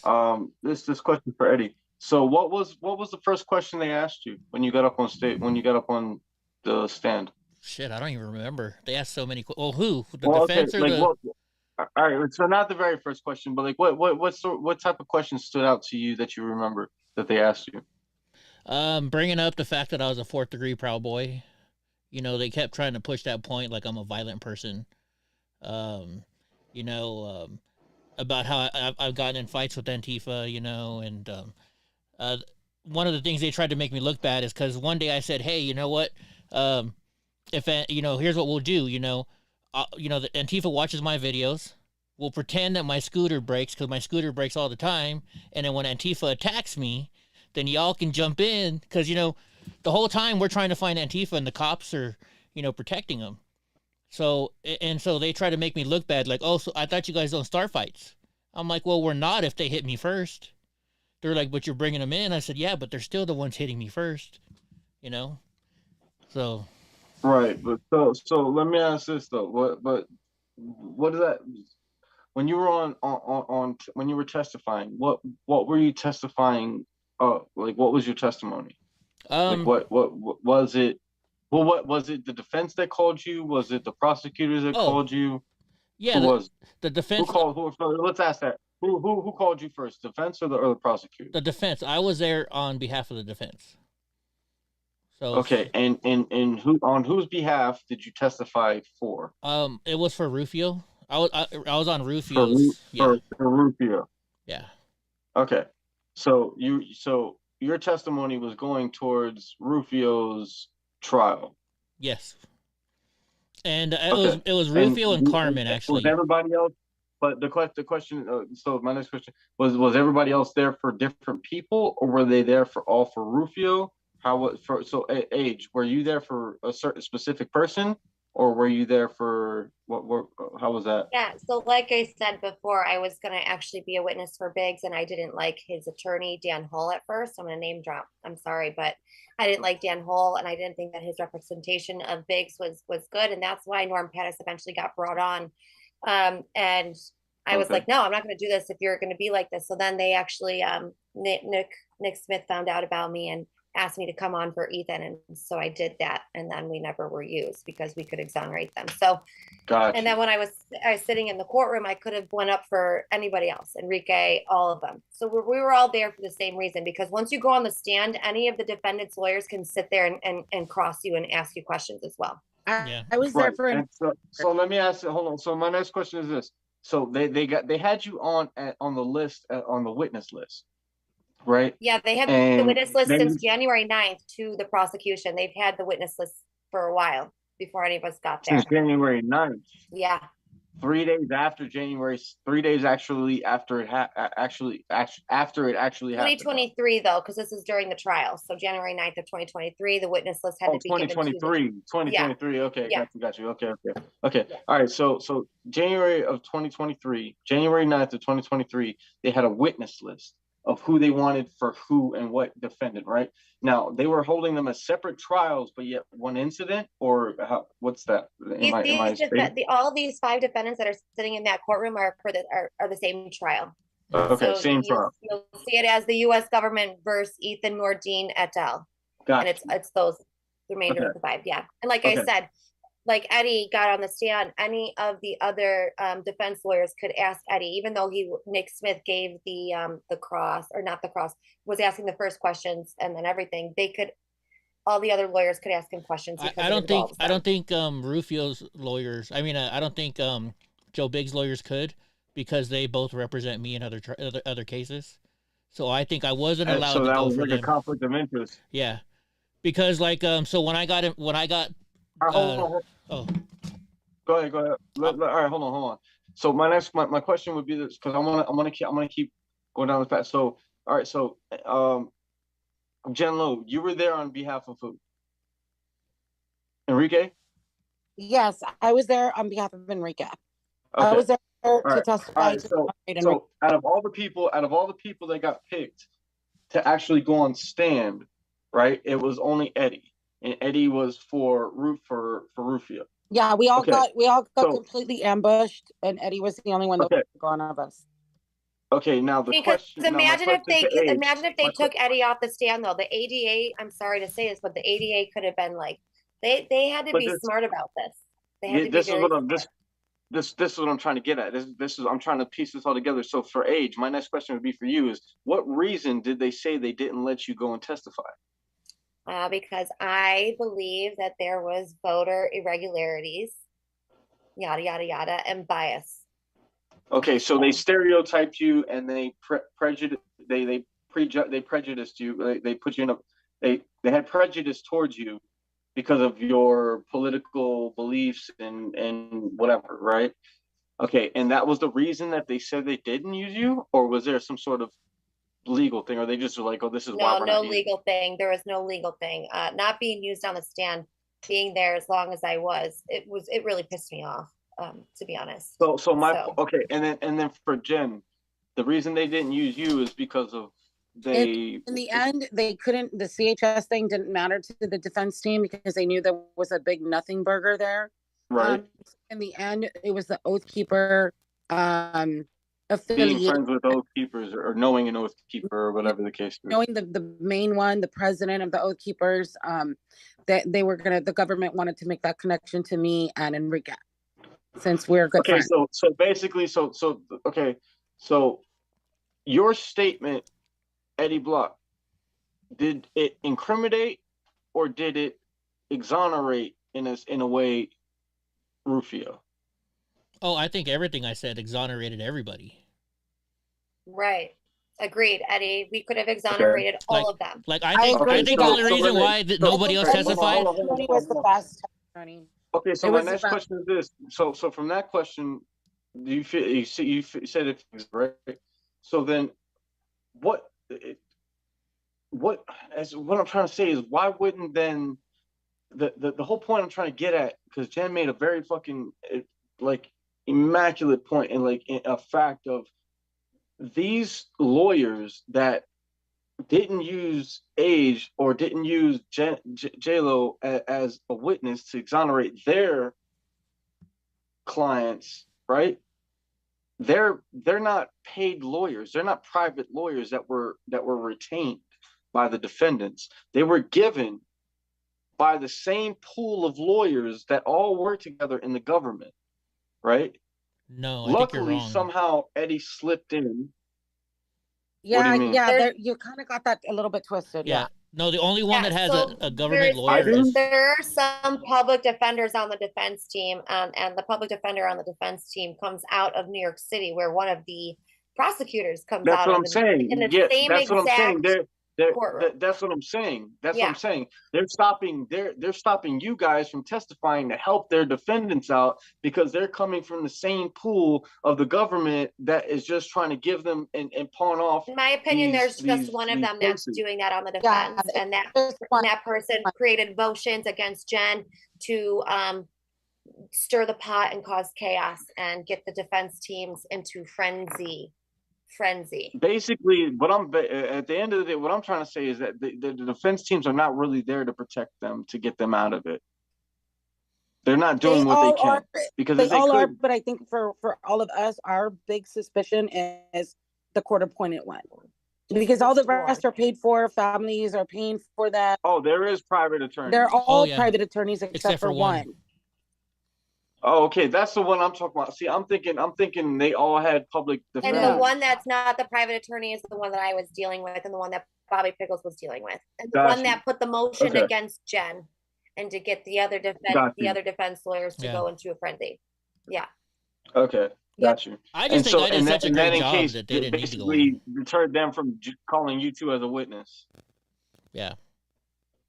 Damn. Okay. Oh, we had a motion. I wanted to be very clear for. I wanted to be very clear for the viewers, and I want the viewers to take in the severity of who we're actually talking to right now. Like, people are curious about January 6th.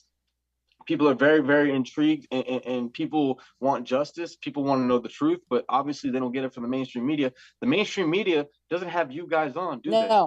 Right? No. They're not pulling you guys on. They want you. They want to stay away from you as far as possible and keep you out of the social thought process or the society in itself. To realize they stole my videos. You guys are actually like behind the scenes of the January 6th shit. You guys are in the walls of what's going on, and that's what I'm trying to bring about, like, and make sure like people recognize and realize this, like, and this is why it's important, guys. Let me take another second real quick. Thank you guys, everybody in the chat, everybody tuning in, man. Make sure that you share these links, because these people right here have a lot to say. These people are experienced in what's actually going on, and the information that you're feeding for, the truth, the realness that you're not getting from the mainstream media, and they're leaving you in the dark. We're trying to bring you here. That's the point. Like, we're trying to bring you the people that are actually involved with what's actually going on, like literally going on. No, and I want to point out here, Brandon, just to point out what's been the fallout of all of this, especially with me. The fallout here is like, I've had really good activist friends, very strong, supportive activist friends that have been attacked just for knowing me because of the media and the mainstream media and what they did to me. Like, they are being like, taken out of chats and removed. And I just had a friend of mine call me today and said, oh my God, this person posted on social media, hey, you've got 168 friends in common with Jen Lo. Like, what's going on here? And like, it's super paranoia. Like, it's not going to end. Like, the destruction has been done. It's good. The fallout's going to last forever. Yeah. And all I wanted to do was go to DC and defend the boys and exonerate my friend because of what I knew.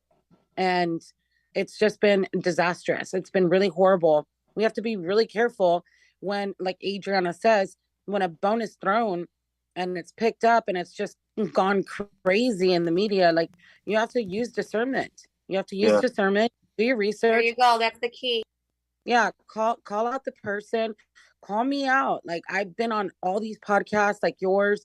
I'm not hiding in my closet in the dark, staying away from the general public. I'm right in your face. I'm right here. Whatever you want. I will be a transparent, open book. That's why I have you on here, Jen, too. Also, because first of all, you know how far back we go, and what I know you're about, and I know your intentions, and I know your heart. You know what I mean? And I know who you are as a person, because I've dealt with you. I've hung out with you on numerous occasions. Like I wouldn't listen. I vouch for you 1000% as far as that goes, and nobody could tell me different. Nobody could show me different. You know what I mean? At the end of the day, and the truth is, like, regardless of what people want to say, think, the truth is the truth. You know it because you're experiencing it. You're involved in it, and nobody could take that. Right. And so if people want to say things, media wants to act a certain way, and portray people and put stuff out in the news. You know how much shit that people put out on me and all this crazy shit. Like you know what I mean? And it's irrelevant, bro. And first of all, I could tell you as a homie, as a friend, as a brother, like.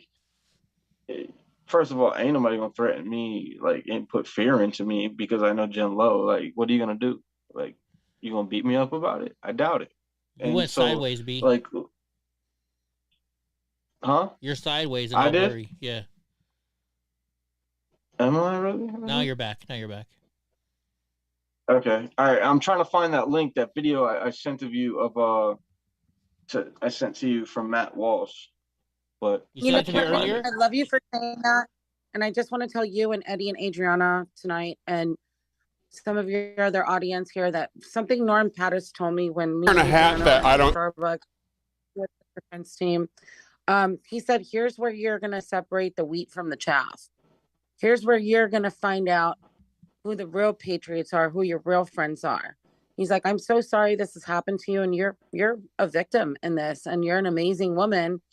And he's like, "And I'm not trying to kiss your ass by telling you that, but your story is freaking amazing. Like, you don't stop. You just keep going and just keep going." And I'm going to keep going. And I don't give a shit if I get into a space where they're like, "Fed." I'm like, fine, I'm fed low. I told Eddie, Eddie, make me a cap called Fed Low. Oh, yeah, just Fed so, Lou. just so clarification. Okay, just so we can ask, Jen Lowe, have you ever been contracted, signed for, worked for the Federal Bureau of Investigation ever? FBI? No. Have you ever worked for them or contracted by them or you were forced by them or anything like that? No. And I've never been on their payroll. Any three-letter payroll. Or payroll or anything. Eddie Block, same to you. How about you? Have you ever worked for, transcribed for, turned in information, was paid for, was sent out to on a mission or whatever the case was for the Federal Bureau of Investigations? Hell no.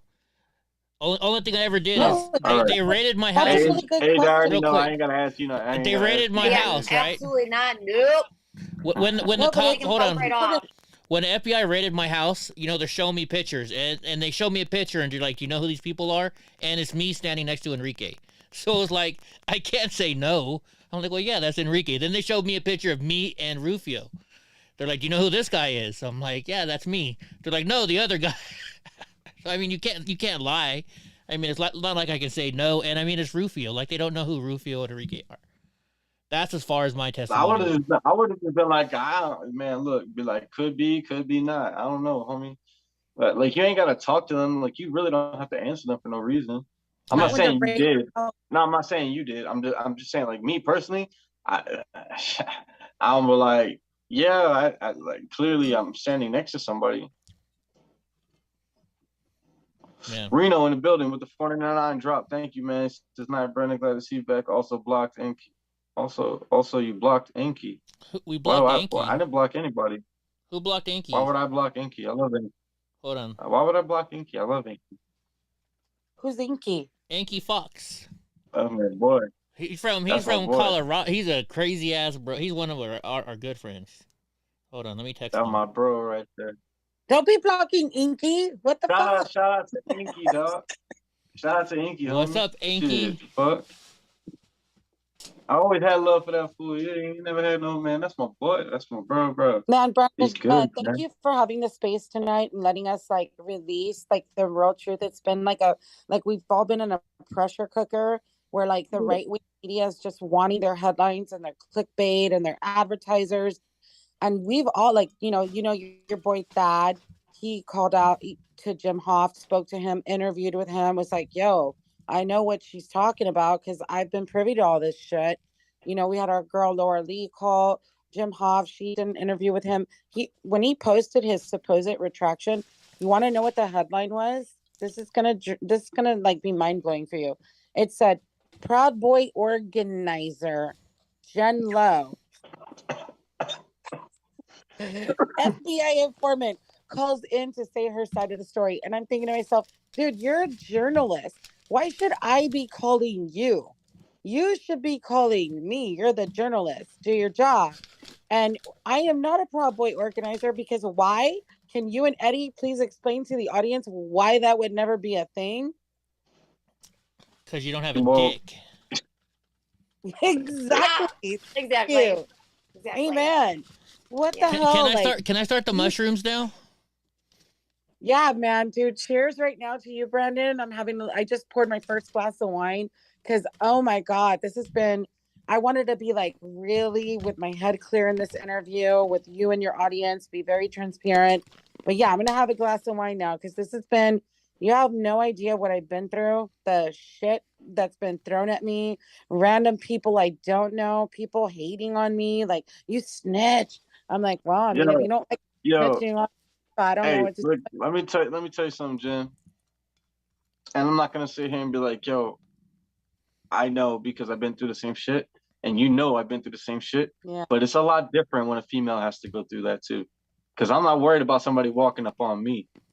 You know what I mean? Like I can only imagine how that is like to be a female, and you're not just like the liberal, like, oh, we're females or the patriarchy, you know what I mean? No, like you're a female, you're delicate, like you're not a, you know what I mean? Like that's traditional, you're a traditional woman, and like that's gotta be hard. And so like shout out to you for dealing with that shit. But I could tell you this, boy, you let that you let all TTP know if somebody put they fuck around, they gonna find out. Let's just put it my like that. 'Cause you said FAMO, you let I'm gonna have to throw. hey, I'm gonna have to throw Enrique under the bus here, though, because this is some funny stuff. When I was doing a deposition, one of the first things the attorneys asked me was like, "Have you ever had any kind of sexual relations with Enrique or any of the defendants?" And I was like, ew, no." Wow. And I'm like, dude, what the fuck? That's like, no. Enrique's like a brother to me, you guys. Like we've done the walk of shame with Enrique, me and Laura. Like we've just been like been on his ass for years. I see Enrique like I see like my brother John. Like they're kind of two in the same personality wise. Like so when I met Enrique, I just felt like, oh God, here we go again. Like, it was like I already knew. But he's a good guy. I love him. And when he sent out an SOS to me, I was like all about it. Like, yeah, let's do this. Unfortunately, the fallout has been really bad. But my boy's got my back. He's my brother. He called me and he's like, I love you. I got your back. I'm gonna release the freaking Kraken. He wanted me to release it for him. Like, nope, you're gonna do He that on your literally own. said that. He said that. He said, Yeah, he Age, did. he said, Age, go back to Jen, because I saw him in jail. I went to go visit him. He goes, Age, go back to Jen and tell her to just go full Kraken. I'm like, okay. Yeah, that's when I was still a witness. So Yeah. Age went to go and see him when Because I I was would have still a went on that witness. stand and I would have brought up all the U.S. codes that they're breaking, and Nick Smith knew that I was going to do that. And Enrique knew that I was going to do that, and I got stopped from doing it. So then I was trying to teach Jen the whole time there. I'm like, Jen, you have to say this on the record. She was like, this. I was trying so hard. No idea, you guys. hey, her and Suzanne get back. Hey, shout out to Aram Live with the vibes that he sent with 199. Thank you very much. We got Reno in the building. Reno says, listen, all you guys complaining in chat about trolls. And it says, listen, all you guys complaining in chat about trolls and don't get culture, toughen up. Fuck you, Reno. You never donate to my channel, asshole. No, because let me tell you one thing that we all learned about Eddie Block before we were going to take this stand was that Eddie wasn't giving any 2Fs. Like he was calling out Kernison. He was like, even though there was like sustain, object, sustain, like Eddie would still answer anyway, and he would just be like, whatever, and it was like he did so amazing on the stand, and it was like. No, he was so loved by, like, I think both, because the prosecution took a group picture with his dog at the end. The judge was like trying to touch Donnie all the time, and the jury was in love with there's Donnie with Mr. Donald J. Trump. And so Eddie just took that stand, warmed the hearts of everyone. I think Eddie told me there was a point in his testimony where freaking Donnie fell asleep and started snoring. Yeah, and everyone started laughing. And on the record, what did you say, Eddie? You're like, his name is Donald J. Trump, and his birthday Day is November 3rd, 2020. Yeah, well, because no, the attorney, the prosecutor was trying to fuck with me. He's like, so Eddie, if you got $1,000 then you would put Donald J. Trump on his vest, and he's like, it says Donald J. Trump on his vest, and I'm like, well, that's his name, and the attorney just like, and then he tried to say something like, there was a post where I said I'm sick and tired of the cops, I'm not, whatever, and he kept pushing it, right, and he's like, so you hate the cops now? I said, no. He's like, but you said this. What? And I'm like, haven't you ever said... Was that extreme? Yeah, I was like, haven't you ever said, I hate my mom? And he's like, but you said it, right, Eddie? I'm like, no, honestly, haven't you ever said, I hate my mom when you were a kid? Just because you say something doesn't mean you mean it, bro. And like, we almost got in a fight. Like, finally, he's like, Eddie, are you done? No, he was fighting back. He was fighting back. That was the plan of all of us. Like, I wish Bobby was here because we were talking to the lawyer and we were like, can't we just we're just gonna go on the stand and just look at them and be no, like, literally this isn't a magic show. This is not a magic. Why are you trying to create this illusion? We wanted to just go so raw dog at him. Like, yeah, what Eddie literally paved the way for all of us. Like all of us were like, okay, we're gonna go Eddie block on these motherfuckers. I was staring him down, bro. I was staring down the prosecutor so much, that he started giving me dirty looks. And I finally told the judge, I'm like, tell him to stop giving me fucking dirty looks. And you were a little nervous before going on there. And I'm like, Eddie, stop. I stopped you right in your tracks. And I prayed with him for like at 10 least minutes. 10 minutes. Yeah. Yeah. I was going to bring that up. I'm totally free. I mean, it's scary. Your life is on the line too, right? Like they said, Eddie, you might not walk out of there. Hey, check this out. So God rides a Harley says, Brandon, be sure to mention Eddie drove across country and back on his dime, and please donate or buy some merch. Amen. Yeah. Amen. They said they were going to pay me. He's not getting reciprocated.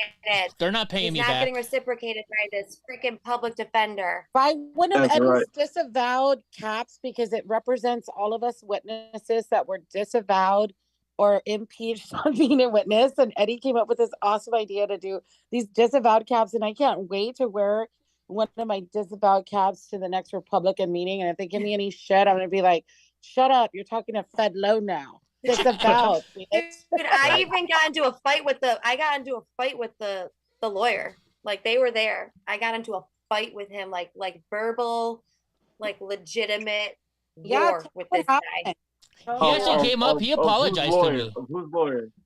The prosecutor. I can't stand this guy. I really cannot stand him. First of all, he doesn't love He's Jesus the Christ. court-appointed attorney. He doesn't like Trump. Third of all, yeah, oh, okay. I'm talking about the court-appointed attorney. I got into a fight with him because he calls me up. We're at the witness house, and he's like, "Are you having a party?" I'm like, "No, I'm not having a party." He's like, "You're outside talking about the case. It's me, Eddie, Jen, and yada yada." And this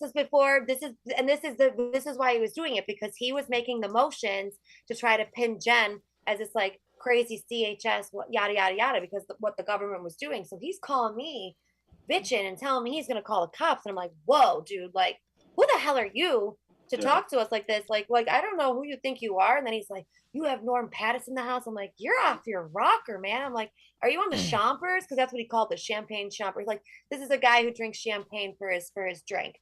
I'm like, "Dude, what are you on the Chompers? Like, what's happening right now?"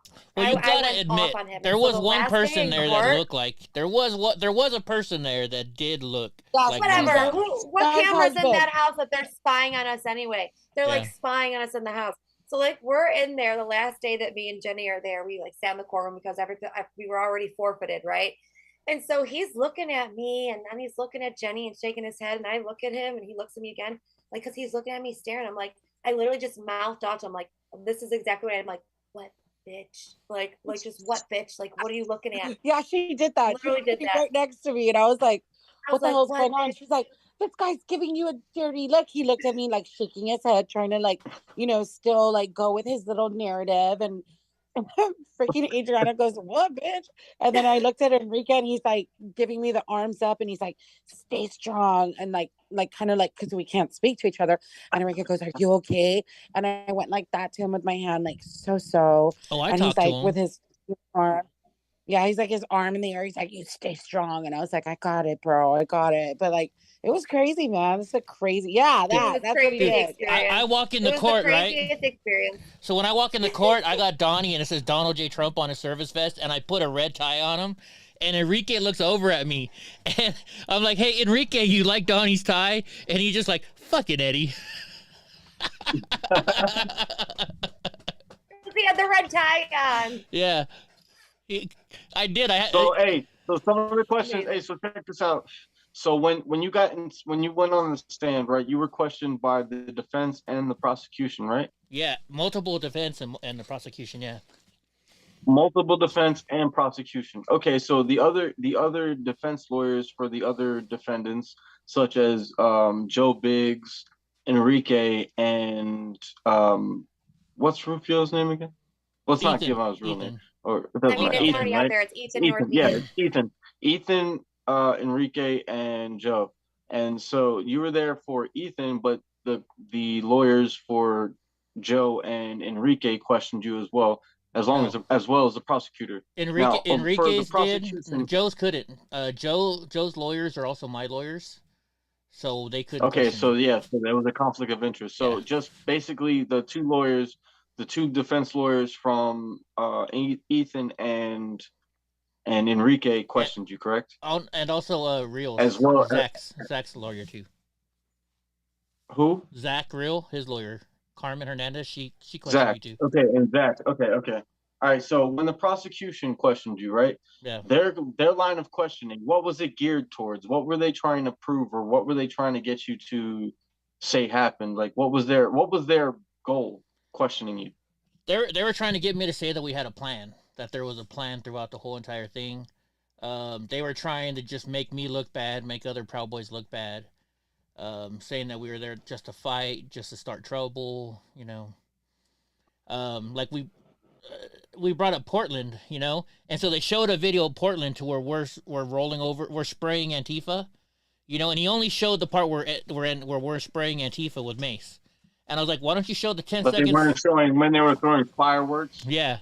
I'm like, why don't you show the 10 seconds before this when they were, you know, what are they doing there?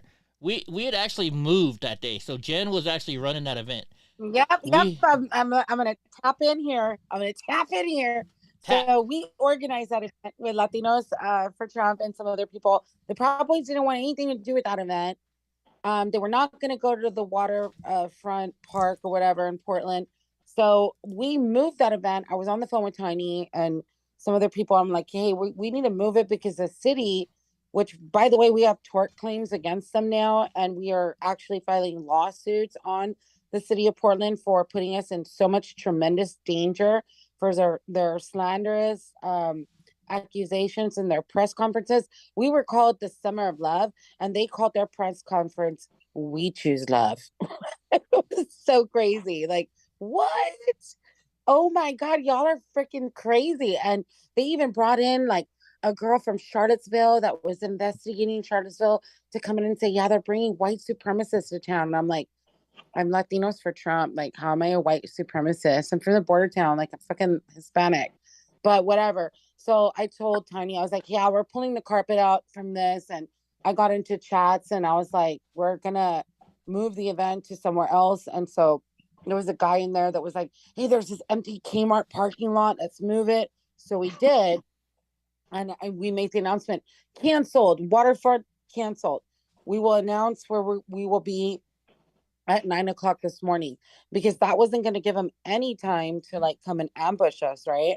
And so we did that, and Ted Willer from Portland announced, oh, we are so glad that our press conferences have caused them to move their event and prevent violence, which he got it so wrong, because in the end of the day, they all came out to attack people like Eddie and Tiny and all the other people that were there. They showed up, drove 10 miles from where we were supposed to be, drove 10 miles to come and attack all of us with a van, trying to run over people getting in there. And then it crashed. I guess they lost control and the van opened up and all these little Antifas kind of came spilling out with their explosives and their shit. And, you know, Eddie got caught in the middle of that. I was trying to get the women and the children like in their cars. Like, it was insane. I did this whole interview about this with Victoria Taft on how we were trying to get people out, what Antifa did.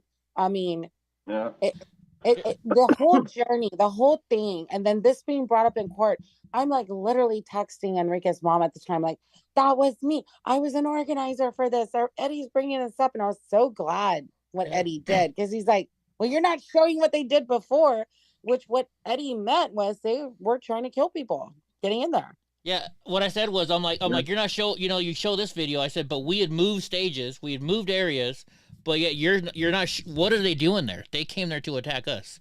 And real quick, give me a second. I'm going to show Tiny. Trying to also get Eddie to apologize for being in a scooter and accidentally going over people's feet and stuff. Me go over people's feet? Hold on, I'm going to play this video real quick. It's only 26 seconds long. Sorry. Yeah, we gotta start doing. Hey, what's up, guys? We're out here standing for. Just 1 second, real quick. It's 30 seconds. You know, shoot off this freedom rally right here. You know, love not hate is why we're out here. It's gonna be a lovely summer out here in Portland, Oregon. It's time for the sun of freedom to rise and shine all over Portland. That is why we're out here. Much love, much respect. Come out here and take a stand with us. Right on, love you, brother. Love you too. Here we go, man. There you guys go. So there's Tiny. Guys. Tiny's in jail right now, so we're all gonna take a shot for Tiny real quick, right? Can we take a shot for Tiny? Tiny, our boy. Got my wine. Let's do it. I don't know about a shot, but I'll take a sip. I don't know, Brandon. You don't get you. Brandon's like, should I not have mentioned Tiny? Oh, he's getting low. What do you mean, bro? No, I love Tiny. My shit's heavy. My shit's sitting heavy right now. You kidding me? No, man. You guys. So so your audience understands. Tiny is being charged with all these charges about assault and this and that, where there's no witnesses. And it's from that day. The DA. Yeah, from that day, Mike Schmidt, the DA, is charging Tiny with all these charges where there's no witness coming forward saying, yeah, he did that to me. Like, there's nothing. So it's a kangaroo court again. Also good to note that we had undercover, that we learned later on, were undercover police officers in our crowd, like embedded in our crowd, that we didn't know about. And they never called for police to come and help us. Like, they were just there to what AKA, quote unquote, Willer said, they were just there to observe. Really? And then later he gave a post on Twitter where he said, we got this wrong. We promise we'll do better later. So yeah, that's all part of our tort claim and our lawsuit. It's been, for me, like as an activist, this has been a whirlwind of shit. Like, it's just been Sorry. So let me ask, hold on. So hey, can we play that? I want to go into is there any clips that we have for the January 6th videos that we could throw up real quick? Like, what do you want to show? It all depends, because we don't want to dox people. We don't want to dox people. You know what I mean? No. I'm not talking about personal videos. I'm talking about news clips. Oh, news clips. Yeah, but that's still kind of dox. We I guess we could pull up like but we could pull up an official news clip, and then we can give you can give your background and in-depth knowledge on the actual situation for at hand. Does that make sense? What I'm saying? Yes. Because we could do that, because truth is truth. Truth is truth. Yeah. So that's the point is about, and I ain't worried about it. You know what I mean? So you want something from that day, right? No, not even necessarily from that day. Anything that you have, like the recent trials or anything that was posted on like some sort of article that was posted that we know is going to be false regardless.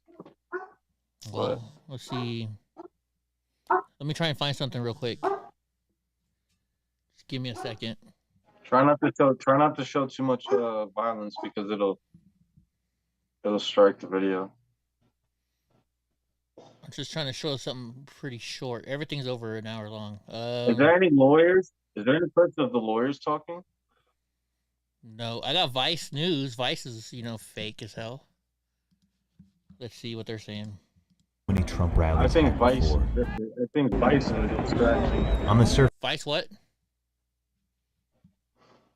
It says inside the Capitol Hill riots. This is Wednesday Vice. started like so many Trump rallies had before.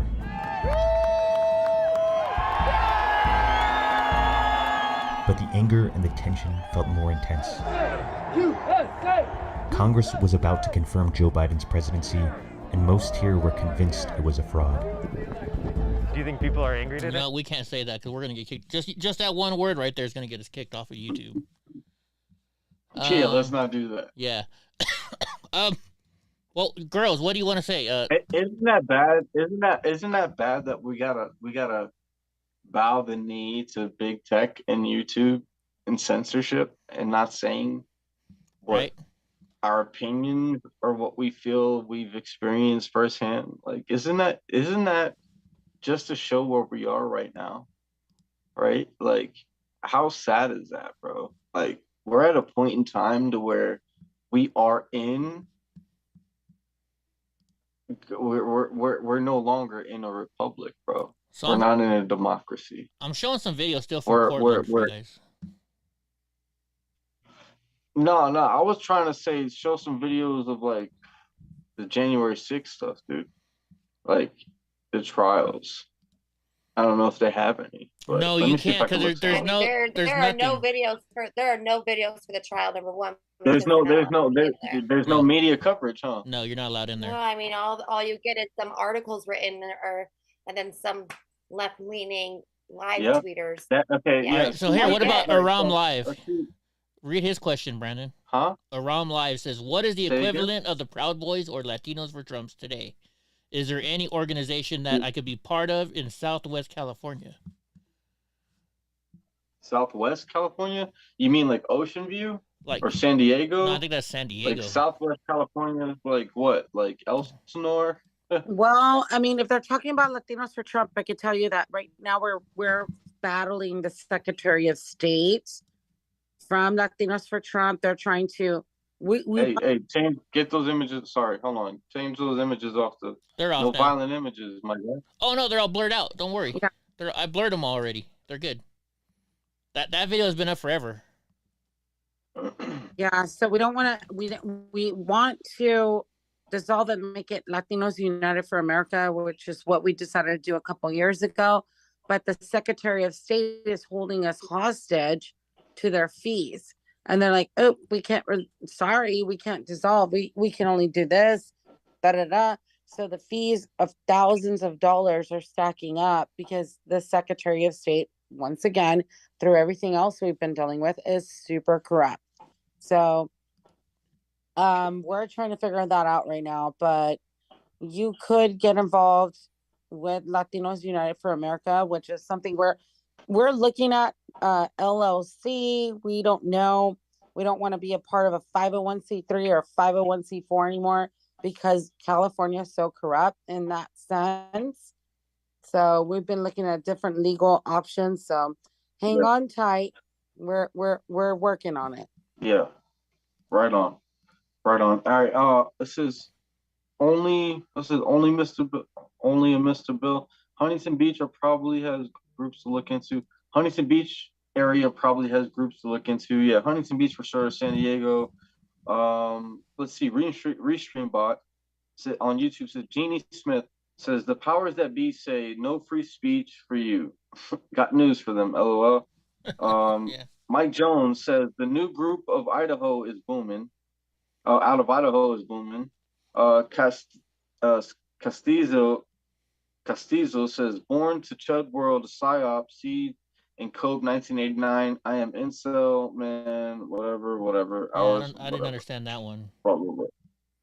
Yeah. If there are any groups or anything that I think people should get involved with, it would be the Common Law Nationals.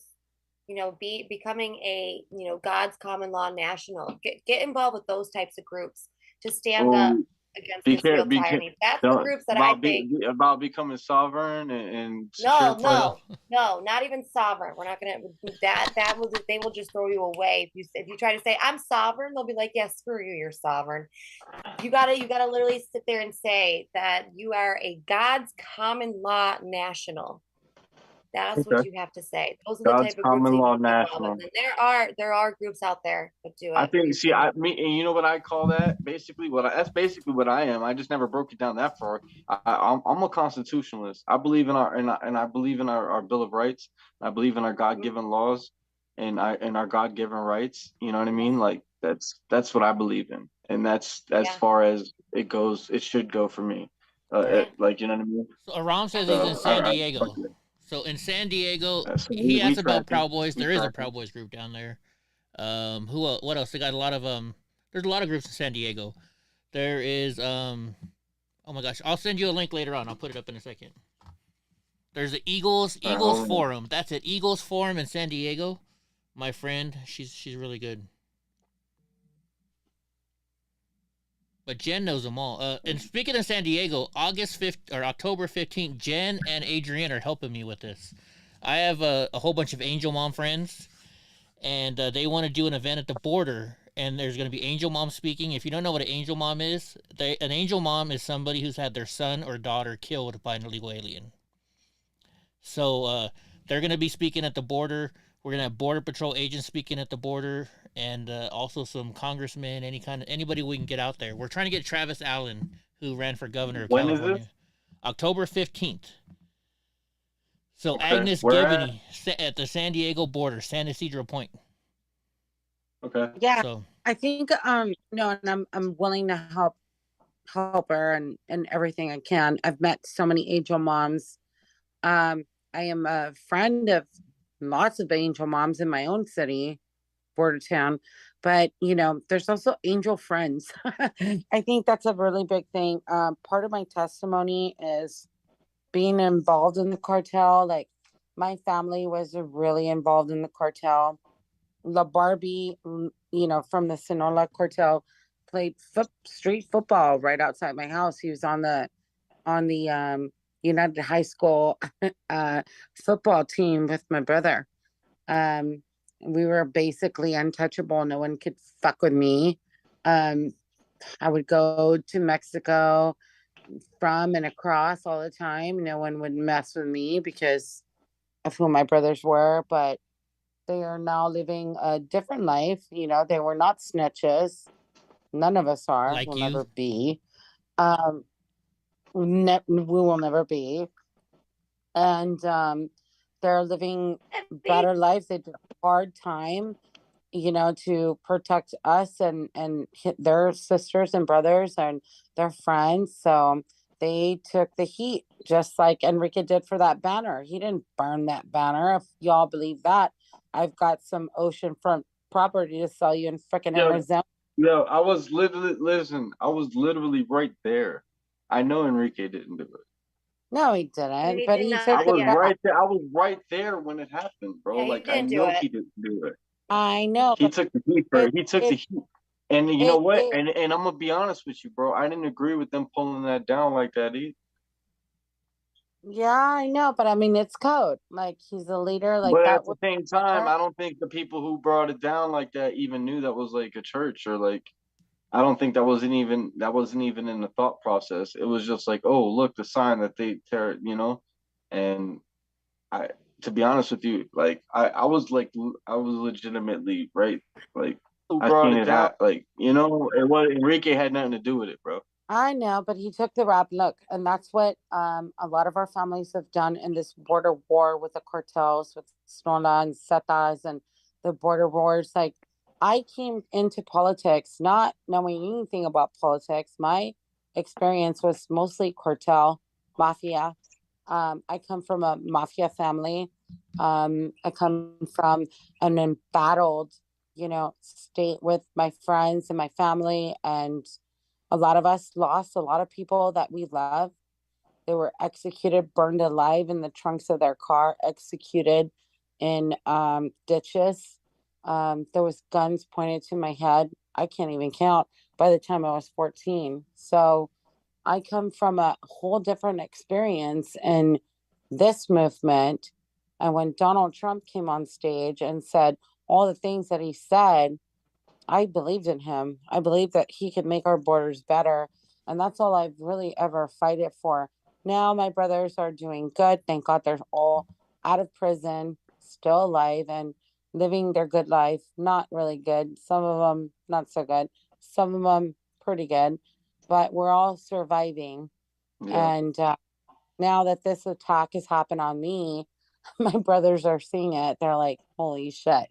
This is insane. It's been a whirlwind, let me tell you. But to label the Proud Boys in like a kind of a cartel way or a militia way, to label the Proud Boys in anything other than just these fucking idiots drinking and It's having not fun. that. It's not just that because listen, we also did do the right thing. We were out there protecting the innocent, protecting people that were getting attacked from people that were Walking that people didn't to their just like had no cars. right to attack other people. People that call themselves anti-fascists, committing fascist acts, physically causing violence, violently attacking innocent children, women, older people, young adults, like You're right. everybody, attacking Right. anybody who didn't agree with them. We stood up against them. We were the protection line against at that point when like that, you know, I did that regardless. I protect the innocent regardless. I'm a guardian. That's what I I am. know you are, Brandon, but you have to ask yourself, why the fuck It did the wasn't for no name. It wasn't for no Proud Boy. It I wasn't for know, any of that. It wasn't for no colors. It was for me and doing the right thing for doing the right thing. And there was everybody else behind me felt the same way. but we're talking about the Proud Boy case right now, so I just want to kind of go back into that. Why did the government fight so freaking hard not to let me take that stand? Because the defense knew what to ask me. They knew my background. They knew what I fought against. They knew my brothers were in battle. They knew they went to jail because of the Sinaloa cartel. They knew my story. They knew I was reporting Antifa, domestic terrorism, everything. You have no idea. They know a lot. And they just battled. They just literally took me in there and said, we're going to fuck her up. And they did it. And they were successful, unfortunately, in doing it. But it's not going to change my story. I'm not going to stop fighting this stupid border Rio Grande thing where they want to make Laredo, a little border thing in the border park with the illegals. Like, no, we don't even have enough security to like do that. I've been fighting all kinds of stuff on the drag queen story and everything. Like my family knows how hard I fought. My father was devastated when he saw Laura Ingraham. He was like, what the fuck?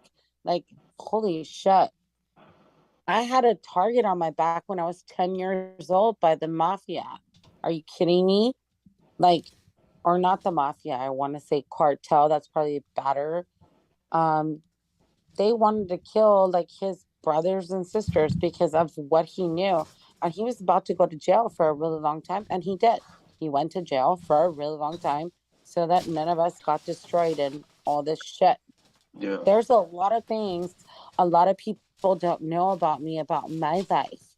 And knowing the leader of the freaking cartel and knowing what my brother was involved in, how he got my other brothers involved, and what my family suffered, my mom, my dad, my aunts, my uncles, like it was crazy. So look, what honestly, so that being said, like side note, I want to take that. I want to do a one-on-one with you and get your whole, your whole background into what that is and like what you've been through, because that in itself is motivate is something that would be motivating to people and to eye opening and may change somebody's life down the road. So let's I want to put a pin in that and talk about that for sure. But I also want to give you the respect due as far as giving your time to break that down as well.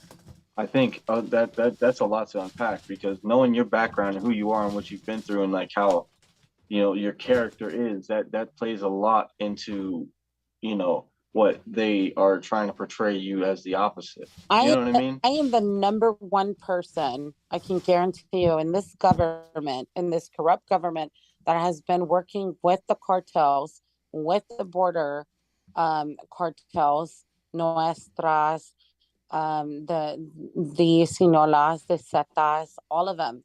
I'm the number one person they fucking hate. I'm the one speaking up, risking my life. And now I go to defend my boys and they tell me, you can't say shit. You can't talk about anything. Fuck you. And So, oh, by the way, we're gonna connect you to the Oath Keepers. Like, really? Jenny, so I These they, got a they people try to, are. they question. try, so hold on, I have hold a on, hold question on. for you, Jenny.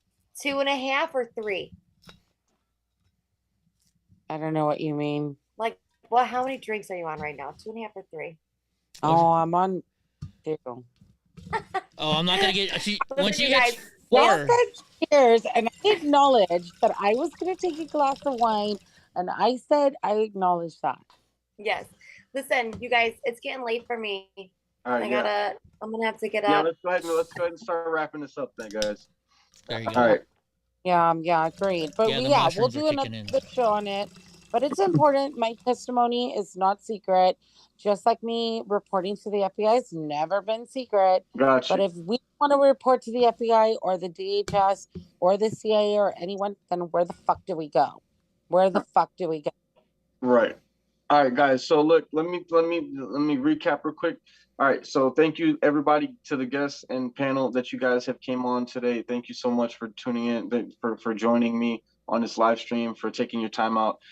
Guys, if you don't know, these guys are all January 6th on the witness list of the for the defendants of some of the defendants of January 6th that were accused of the insurrection. And we were These all are there on actual, January and 6th. We were all there. and they were all there, and so we're having actual behind the scenes real deal experience from these people.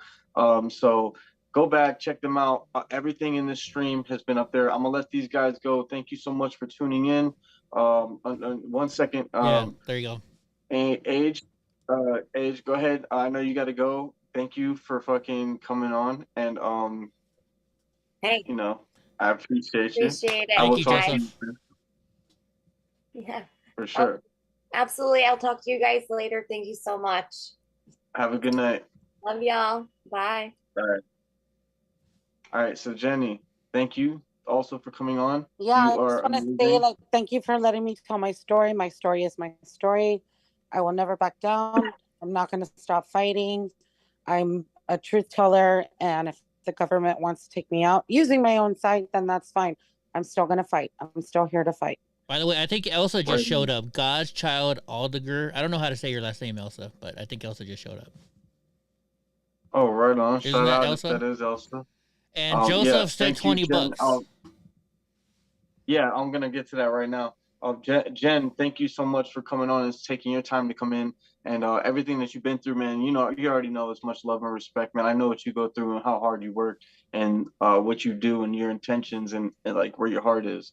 So you're a good one, and I just want to say that for the record.